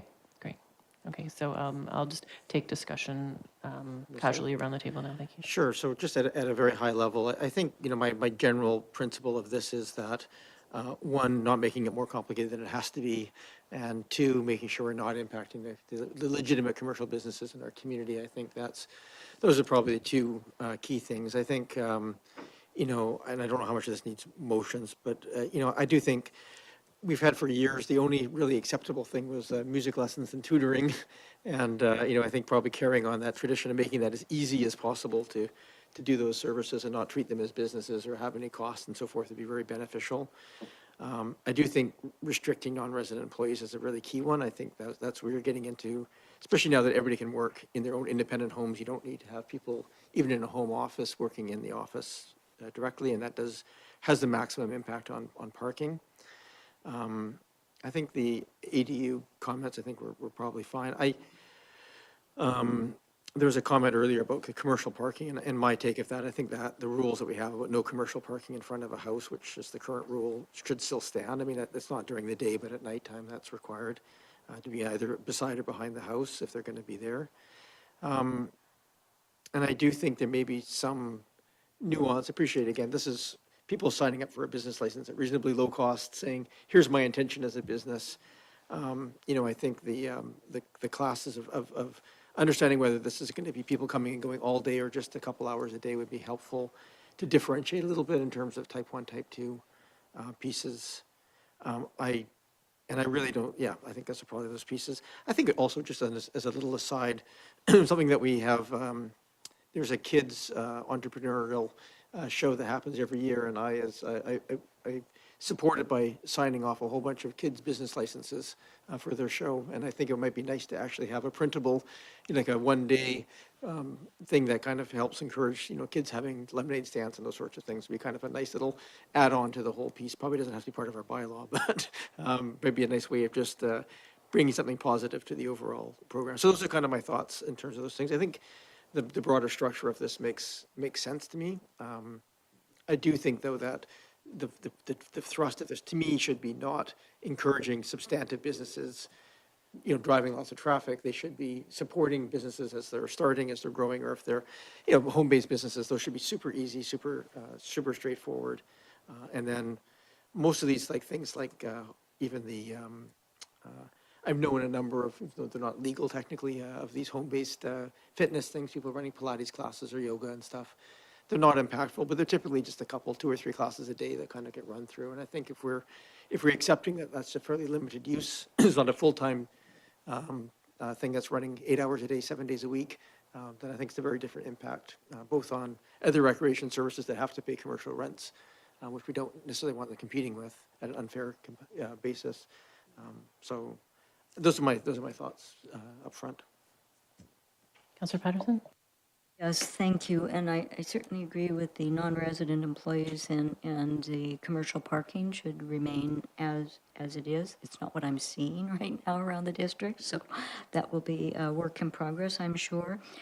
What I would, and including the information from our commercial and retail centers is important. So I would broaden the planned engagement that was for the Business Improvement Association in Oak Bay, broaden that to include focused engagement with all of the commercial and retail centers that exist within the district. And that be done to inform the public engagement with residents so that we have an understanding of that. The other concern I have was I did like in the presentation restricting the sale and display of goods to inside the dwelling unit, because even things like yard type sale booths for even things like artwork, we do have quite a dynamic arts program in the District of Oak Bay, and I don't think we want to in any way take away from the positive benefits and spin-offs in the organization done around that. So I would want to see that restricted so that it did not include sale of merchandise in the outer space of the building. Councillor Green, do you have any comments? Yeah, thank you. Just thinking a lot about this, I remember the genesis for the whole issue, and it was during COVID when employees left their offices and went to their homes. That was the beginning of looking at this, and it's almost, it reminds me of the horse that went to committee and came out looking like a camel. I just don't want this to be so complex. The more we regulate, the more we define, the more we have to enforce. And I really have a serious concern about enforcement capacity in our department, and certainly for Oak Bay. I'm also aware that some small businesses continue to struggle post-COVID in our commercial centers, and there are one-off centers too. I'm thinking of the small businesses across from Windsor Park, Live down at the corner of, and Delish down at the corner of Central and St. Patrick, the Demi-Tasse at the corner of my street and McNeil. So there, all these businesses, we should reach out to them, I think, as well. And so I appreciate those comments from Councillor Patterson and the mayor. But I guess my fundamental question for myself is, what are we trying to fix? And, or what are we trying to solve? And I do appreciate the amount of time that has been spent by the department and also by the consultant. It's very helpful information. I just want to be sure that we're clear about what we're doing going forward. So thank you. Thanks for those comments. And I'll just expand a little further on some of the comments that Councillor Green was mentioning. I guess I don't see this policy as it stands now and what we potentially be bringing to the public for further engagement as having, say, the same impact that we're having with government workers not being downtown and the impact to retail. I think that this policy at its best has the ability to legitimize activities that are currently taking place and to minimize neighbors combating with neighbors by really actually facilitating a lot of the amazing stuff that's already going on in our community. I think many of us are aware of places that you can buy flowers and sourdough bread and things, and it really adds to the flavor of our community. And I guess I would just hope that the engagement still potentially included a little bit around hearing more from the public what they think about those outside sales, even if they are, I know there's some farm stands that get set up just for a few hours on the weekend and are taken away. And I would hate for this policy to actually prevent some of the placemaking and really small town neighborhood feel that we already have in this community with, the ability to share a loaf of bread and a bouquet of flowers. And so I'm excited about how this policy and how this work and this continued community engagement will actually bring our community together to celebrate all the home-based businesses that we have. So we have a motion on the table. It's been seconded. And I did hear some potential amendments to the motion. So I'll be taking those now. Mayor Murdoch? I'm happy just to, the motion was basically with the following revisions.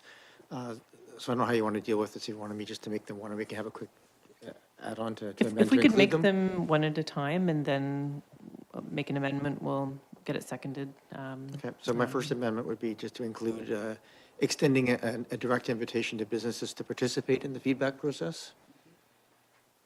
So this is a more... If I can just speak to it, I'd say it that way just because I think we're not going to set up a completely new one and go door to door, but we can do a mail out perhaps or something to the business community and make sure they're aware of the opportunities for the feedback that we do have, both the online and the in-person. So I think just making sure that we're doing an effort to make a direct reach out is probably all that's required. If that's, but that's the intention behind the motion. Thank you for that. Could I just, Ms. Hunt, perhaps, I wouldn't mind asking staff just to comment on whether that works within the existing timeline, or if they need any clarifications on that. Yeah, just a clarification in terms of that. Is that when we say existing businesses, is that existing businesses within the 4 neighbourhood village areas and Oak Bay Village through the BIA, or is that all business license holders? Because we do have, I think we have about 560 business license holders of the district. So it'd just be helpful to see some clarification. Is that just essentially sending a letter to the businesses within the 4 neighbourhood village areas, or is it much broader? So my intention of that was the 4 primary village areas, those businesses, but I'll take it from the members here. If there's a better direction, I'm amenable to either one of those things. I just don't want to make it too complicated, and I don't want to set up a parallel model. I think it's Ms. Hunt? both ways. Ms. Hunt? Yeah, thank you very much. That was also clarification for me in terms of integrating that into the current engagement plan versus what I think Councillor Patterson spoke to, which was running something, prior to the engagement plan and as separate.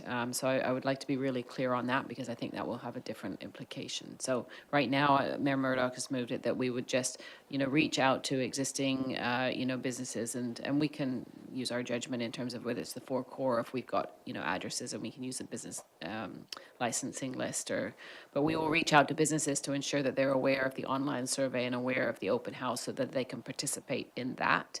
That's what I'm hearing right now. And I don't think that will change the timelines too much if we were to do that.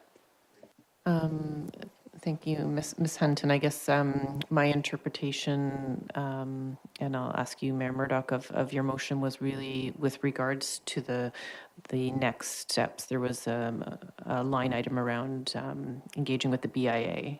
And so when I heard this amendment, I was thinking it was related to expanding that particular item, but could you elaborate? I'll do two things here. One, I'm going to just make a motion to extend the meeting by another 20 minutes, just so we can get through this item. Seconded. Call the question, extend the meeting. All in favor? None opposed? That carries. And then for clarification, I think the plan as laid out is satisfactory to me, that we have multiple input measures.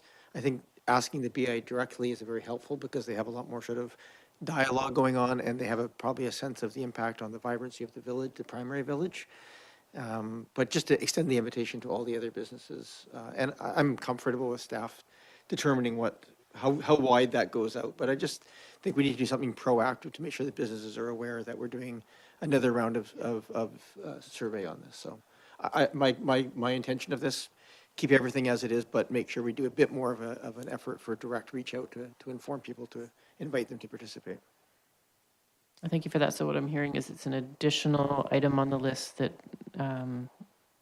would be run concurrently, wouldn't impact the timeline, and doesn't alter or replace the engagement with the BIA. Can I just confirm with staff, perhaps with you, Mr. Green, that or Mr. Brown, whatever is appropriate, but that it wouldn't potentially impact the timeline to add that mail out? No, I think we can incorporate that mail out to those respective businesses or those businesses that may wish to participate in this engagement. Councillor Patterson, do you have a question? Yeah, I think I would have difficulty supporting that because I think it's really important that that information be obtained to inform the other opinions that we will be seeking from residents.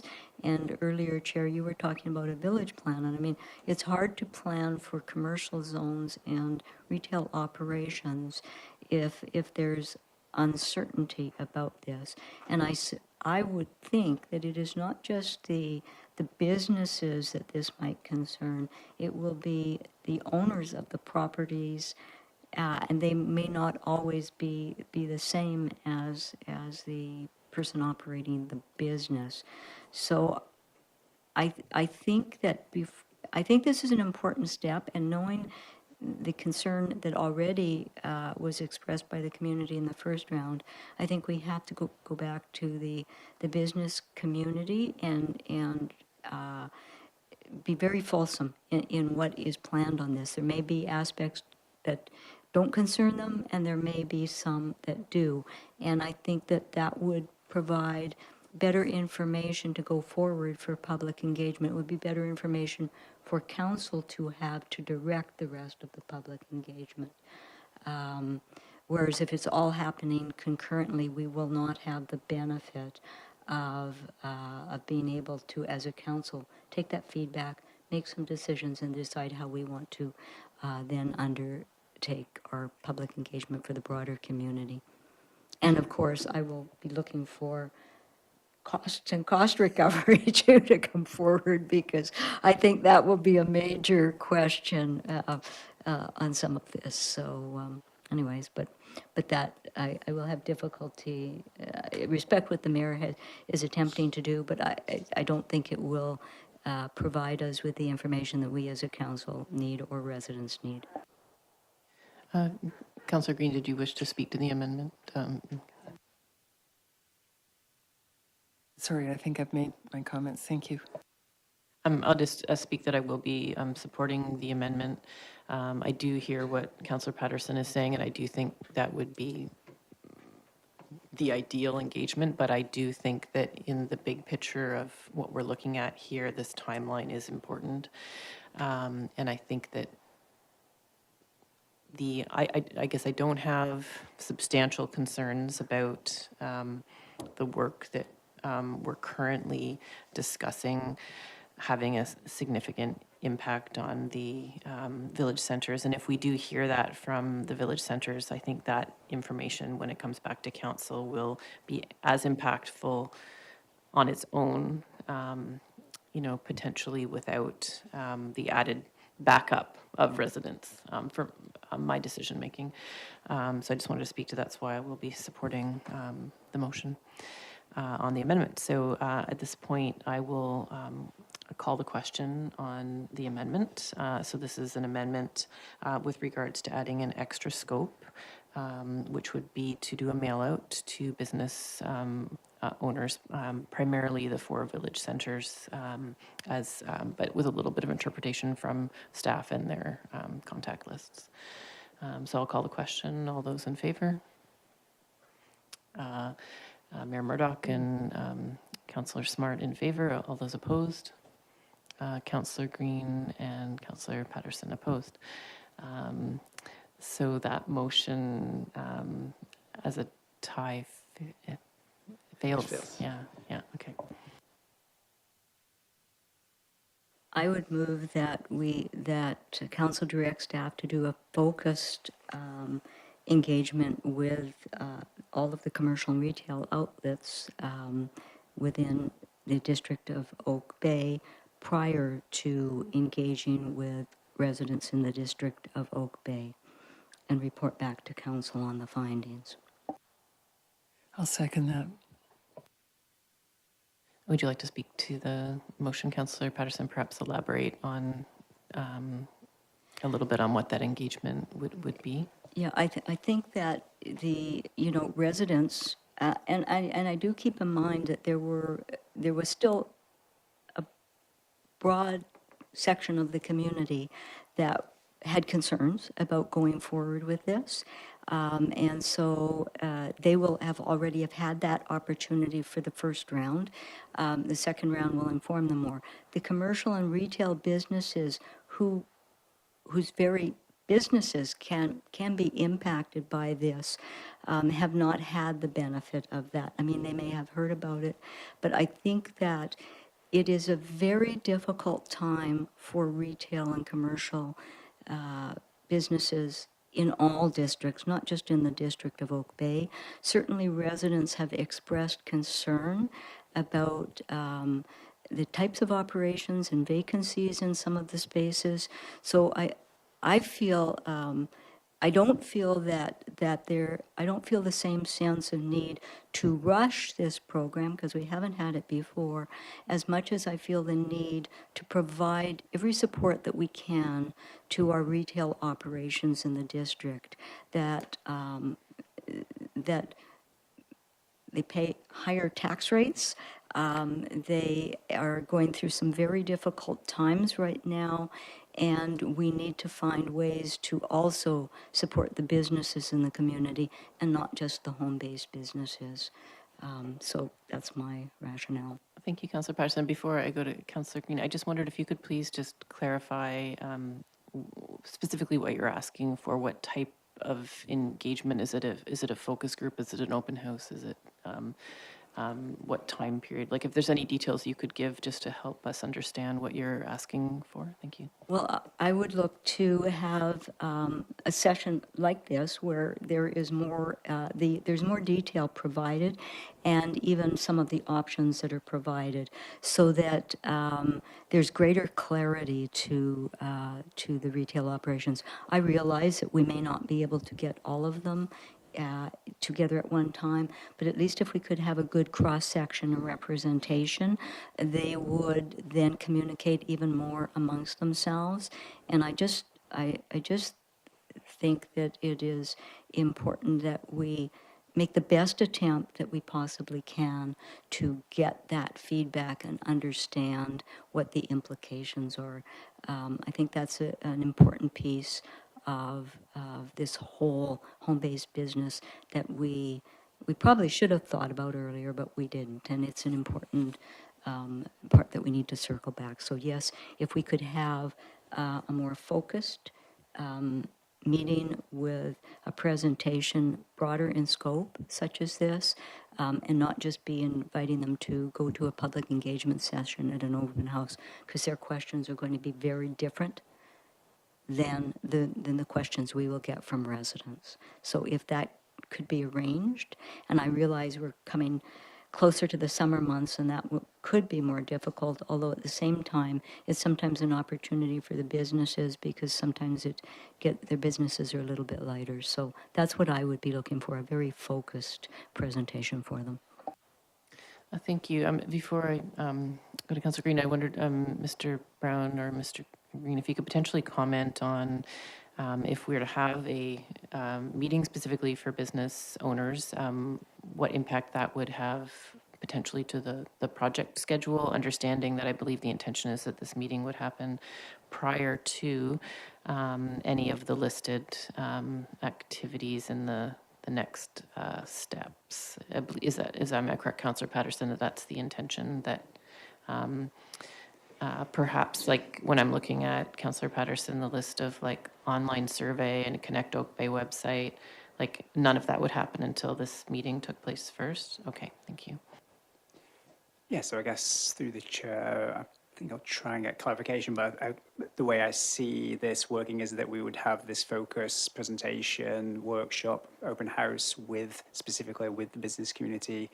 We would hear from the business community and then we would report back to council with the findings or what we heard from that engagement event. And then council may or may not then make changes or then at that stage direct us to do further engagement with the rest of the community. And so, yeah, that would have some implications. Obviously, we've been trying to undertake this work within a fairly short amount of time to try and undertake this prior to the, essentially by the end of July, before council breaks for the summer and then essentially breaks for the election. So it would have implications in relation to when that next event would take place with the community, because we wouldn't be able to plan that until we'd reported to council on the findings of that specific sort of business community workshop / open house. You know, there is the option, I guess, one option, perhaps I'll put it there for council's consideration, is that we could, I think it would be manageable for us to have a second open house or a second workshop specifically, like an invite only with the business community, and we to allow us then to capture their comments, so that when we then bring the bylaws for consideration as well as the results of that community engagement, we present both the findings of what we heard from the business community as well as the findings from the broader community. It could be an option. Thank you, Mr. Green, for that answer, and thank you for your patience, Councillor Green.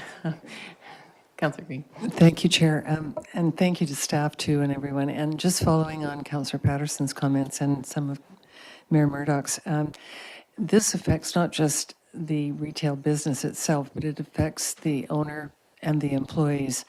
And also the other person in all of this are the people who own the commercial buildings. So we have landlords who also have, it has implications ultimately for them as well. So I really appreciate the opportunity to do this upfront, focused conversation on this whole thing. So I thank you for that. Mayor Murdoch. Yeah, I'm honestly struggling with the motion as it is. And part of the, I really do think it's important for us to get feedback from the business. I struggle with delaying the process under this by just given the timelines that we have. I don't mind, looking at something that's a bit separate. I think the point made that their viewpoints are quite different probably than other people's and really important. So separating those would make sense to me, but I have a hard time deferring everything until we get that feedback. So I'm not going to lie, I'm struggling with this one. I think it is actually important that we put something in place, and part of my rationale for being comfortable with that sort of in parallel process is that I think we can give some direction here today that probably has a little bit of limitation in terms of number of employees and things like that. That would take away the sort of the direct competition that might be perceived. Because we're not going to stop people having home-based businesses and working from home anyway. So I think just having a bit of clarity in terms of what the expectations are and some of the rules around that makes a lot of sense. So I don't know if I can support the motion as it stands. I feel much more comfortable if we included a separate consultation in parallel than I would deferring the balance of this until that feedback happens. So I probably can't support it as it stands right now. I do agree that feedback is incredibly important. So I don't, but I think we can probably do that in parallel, especially if we can give a bit more clarity about the limited amount of impact of what we're talking about here. So that's kind of where I'm sitting at the moment. Eager to hear your thoughts, Chair. Thank you. I strongly agree that we need to have that business owner feedback. And I think that I agree that when you have everybody in a room, it's very different than everybody taking a survey separately. I would potentially be open to having an open house that was for business owners separately that wouldn't impact the timeline, but I can't support, I don't have enough concerns to justify jeopardizing the timeline, jeopardizing this going into a new council term, to getting, to the project being delayed and not happening when this started in 2022, and there's concrete things impacting people's lives right now. So I won't be supporting the motion on the table, but if this fails and another motion came forward to have a business owner only open house that wouldn't impact the timeline, I would support that. So with everybody's comments, I will call the question on the amendment to have a separate consultation meeting with business residents that would happen first and would allow for another council touch point before continuing with the rest of the next steps. So calling the question on that amendment. All those in favor? All those opposed? So Councillor Patterson and Councillor Green, you were in favor of that motion? Or I didn't see your hand, sorry. Yes, yeah. So Councillor Patterson and Councillor Green in favor, Mayor Murdoch and Councillor Smart against. That motion fails. I'm going to try a compromise here, which is just to amend this to include a separate, as part of the feedback, to include a separate dedicated engagement with the business community. So whatever that looks like, it would run in parallel, but it would be separate from my original proposal, which is to just ask them for feedback as part of the overall. So I appreciate that. May also have a timeline impact and maybe a cost impact, but I'll try that as a motion. So the motion would be to amend this to include an additional and separate engagement process with the business community. Do I have a seconder? I will, because Chair, I'll second it just so we can have a discussion. There's a question though from Councillor Patterson. Yes, thank you. And I do appreciate, Mayor, that you are trying to build consensus here and move us forward. I don't quite understand the imminent risk to home-based businesses if they're already operating and we don't have the regulation. I don't see that they will stop tomorrow and wait for this. But I guess the question that I would put forward then, if we do a focus group with our retail operators and their opposition to this, keeping in mind that 51% of residents were not on side, that if the commercial business operators raise strong concerns, and at the same time we're going out to the community, how then do we balance that? Do we go with the opinion of the retail and commercial operators who are very important to the viability of the community and very much supported by the district, and the district has asked us to support more concretely our business operations? Or do we go with the residents who are saying, yes, do this? I mean, I think we have a greater responsibility as a council to ensure that we are doing this sequentially so it makes the most sense. And even that will come back to the basic question of who will pay for this. Thank you. So Councillor Patterson, I'm hearing that you're not supportive of the motion. Can I have another motion to extend the meeting? Yeah, I'll extend another 15 minutes to 10:35. All in favor of extending the meeting? Okay, that So passes. if I may just make, I'll motivate very quickly on this, and I hear that the concerns made there. My counter to that argument, and I do hear it, is I do think that we can have both in parallel. And I think, in fact, in some ways, we are at risk if we say we have to hear from this first, then we're saying this is more important than the other. And I think there's a slight danger of suggesting that incumbency or has more value than the potential home-based businesses. And so I think, just from a procedural perception of fairness, I think actually having them in parallel makes a certain amount of sense, in that we can make the argument that we are consulting with the business community directly and very intentionally, but we're also in parallel asking the broader community of the pros and cons before we make a decision. So that would be my counter argument to that. I think there is actually some prima facie sort of, it appears better for us to be doing it in parallel than it does to be doing it sequentially, because it inherently implies that there's more value in one area than the other. And I think this impacts both, and I think we should probably treat it that way. So that's my thoughts on it. Thank you, Chair. Councillor Green, did you have further thoughts? Yeah, I think a better word is concurrently, that we would do this concurrently. Yeah, I mean, I don't want to stall this, deadlock it.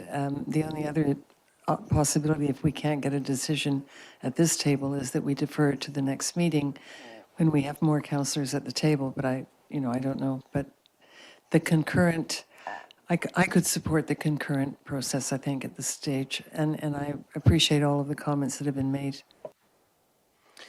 Yeah, thank you. Councillor Patterson, do you have another comment? Well, I think it is incumbent on us to move something forward. I wish that this recommendation had been put forward prior to us doing any of this, but it all generated during COVID time, when the businesses were not operating anyway. So we couldn't do this. But I do see where we come from. But I do respect the fact that we do have commercial operations, retail centers. They do pay business tax rates, which are above what will be paid on the home-based businesses. And so I think we do have to take that all in consideration. But in the interest of moving forward with something so that we can at least hear from this, I will support it moving forward, somewhat under duress, but moving forward with it taking place concurrently, and with the acknowledgement that it will be a focused engagement with the retail operators, because I think that,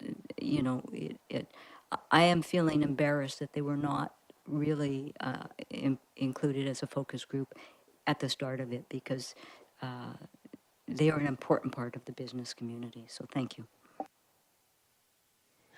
Thanks for those comments. I'll be very brief, but I will be supporting the motion because I agree that this is really important engagement that needs to happen.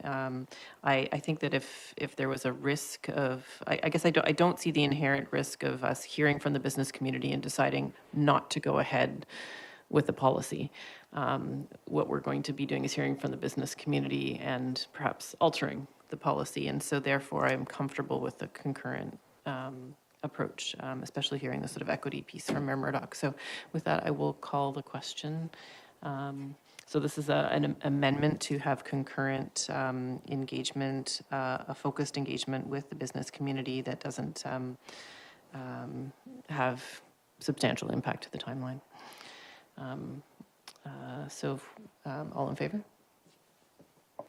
All in favor, none opposed, that carries. I'll accept other amendments at this point. can try and reflect what I heard. The other one was just include stricter limits on non-resident employees. Leave it unspecific at this point, just for.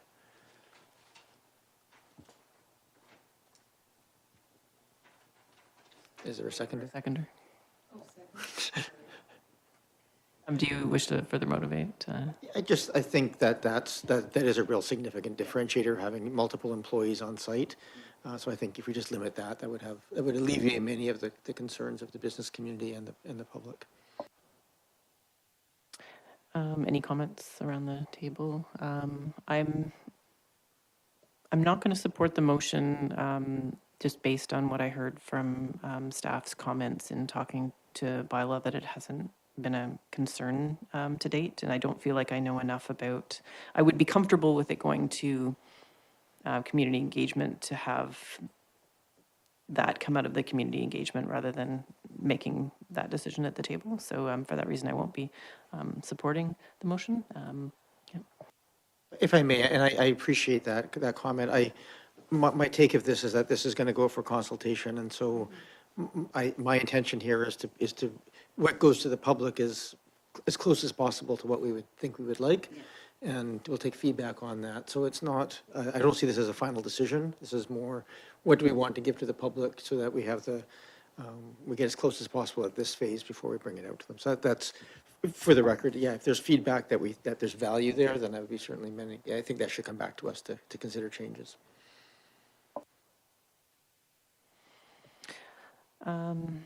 Okay. Yeah, hearing that comment, okay. I'll support the motion, thanks. I'll call the question now. So the motion is with regards to limiting the amount of non-resident employees that is being proposed to be put out for public engagement. Correct. Just include a stricter limit on non-resident employees. I'll let the staff make recommendations on what that might look like or options they would bring forward. Thank you for that. I'll hearing no other comments, I'll call the question on that amendment. All in favor? And none opposed? That carries. I'll take any further amendments if there are any. I'm just going to make a comment, if you don't mind, Chair, on the concern about losing accessory dwelling unit or things. I think that change of the non-resident employees essentially eliminates the concern about that, because ADUs and so forth would have people living in them, and that would essentially take away the concern. They would suddenly be used as office space or something. So I'm not going to move anything on that one. And I think the only other one I would just, as a motion, is to include options for time limits for business operations. This would be, again, just for consultation. Do we have a seconder for that? A seconded by Councillor Patterson. So since it's seconded, and just for clarification, maybe it's not very well worded. It's just is that hours of operation rather than time limits? Hours of operation. Sorry, yeah. I think there's again a substantial difference between a business operating 7 a.m. to 7 p.m. versus like a lot of these home-based businesses are maybe they might have clients come for 1 or 2 hours a day, that kind of thing. I think just making sure that our bylaws, that we get some feedback on that portion of it, because I think there's probably a very simplified, easy process for most businesses which are just operating in, a few hours a day and so forth and that thing. So I think just it's really wanting to have options for, again, simplified approaches for limited, for businesses operating with limited, the wording that Mr. Green used there, hours of operation. Are there any comments from council?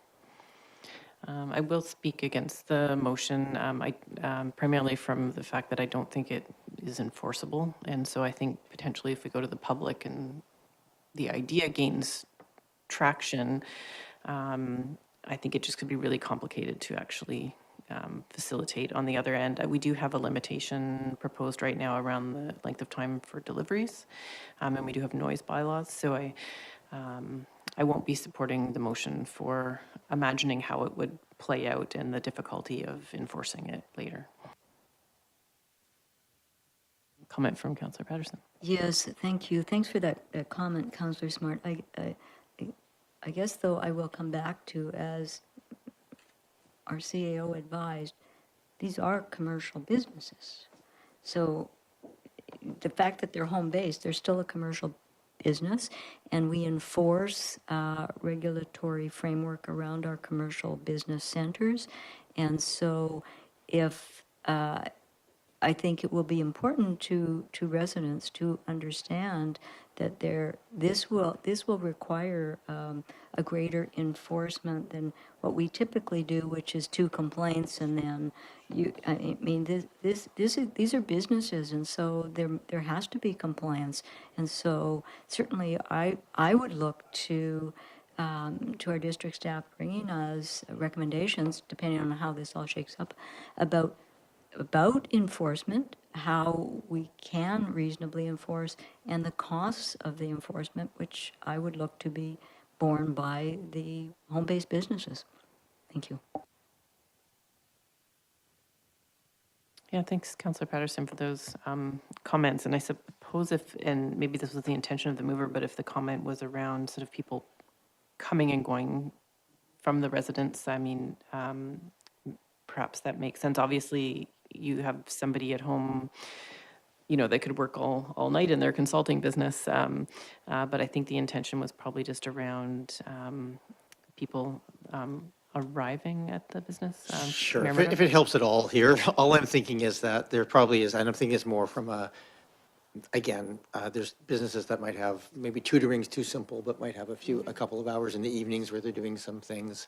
I think we can just have a more simple, I think including some sort of for those kind of businesses that just have a very small impact, that maybe we have a more simplified permitting process for those kind of businesses as opposed to more commercial.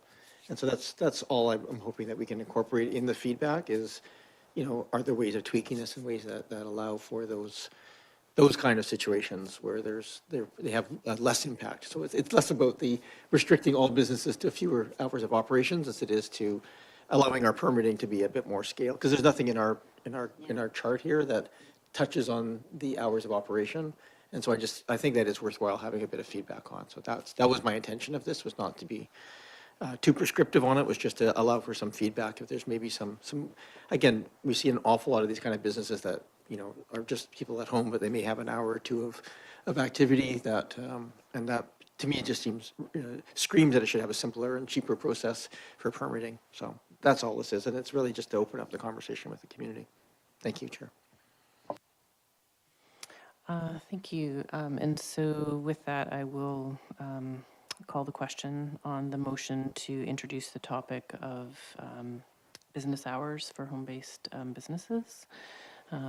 All those in favor? All those opposed? Councillor Smart opposed. Are there any further amendments? I'm not seeing any further amendments, so with that, I will call the motion on the main question. So this is the option 2 recommendation as amended with the various amendments. So we have the business owner open house, and we have the restricting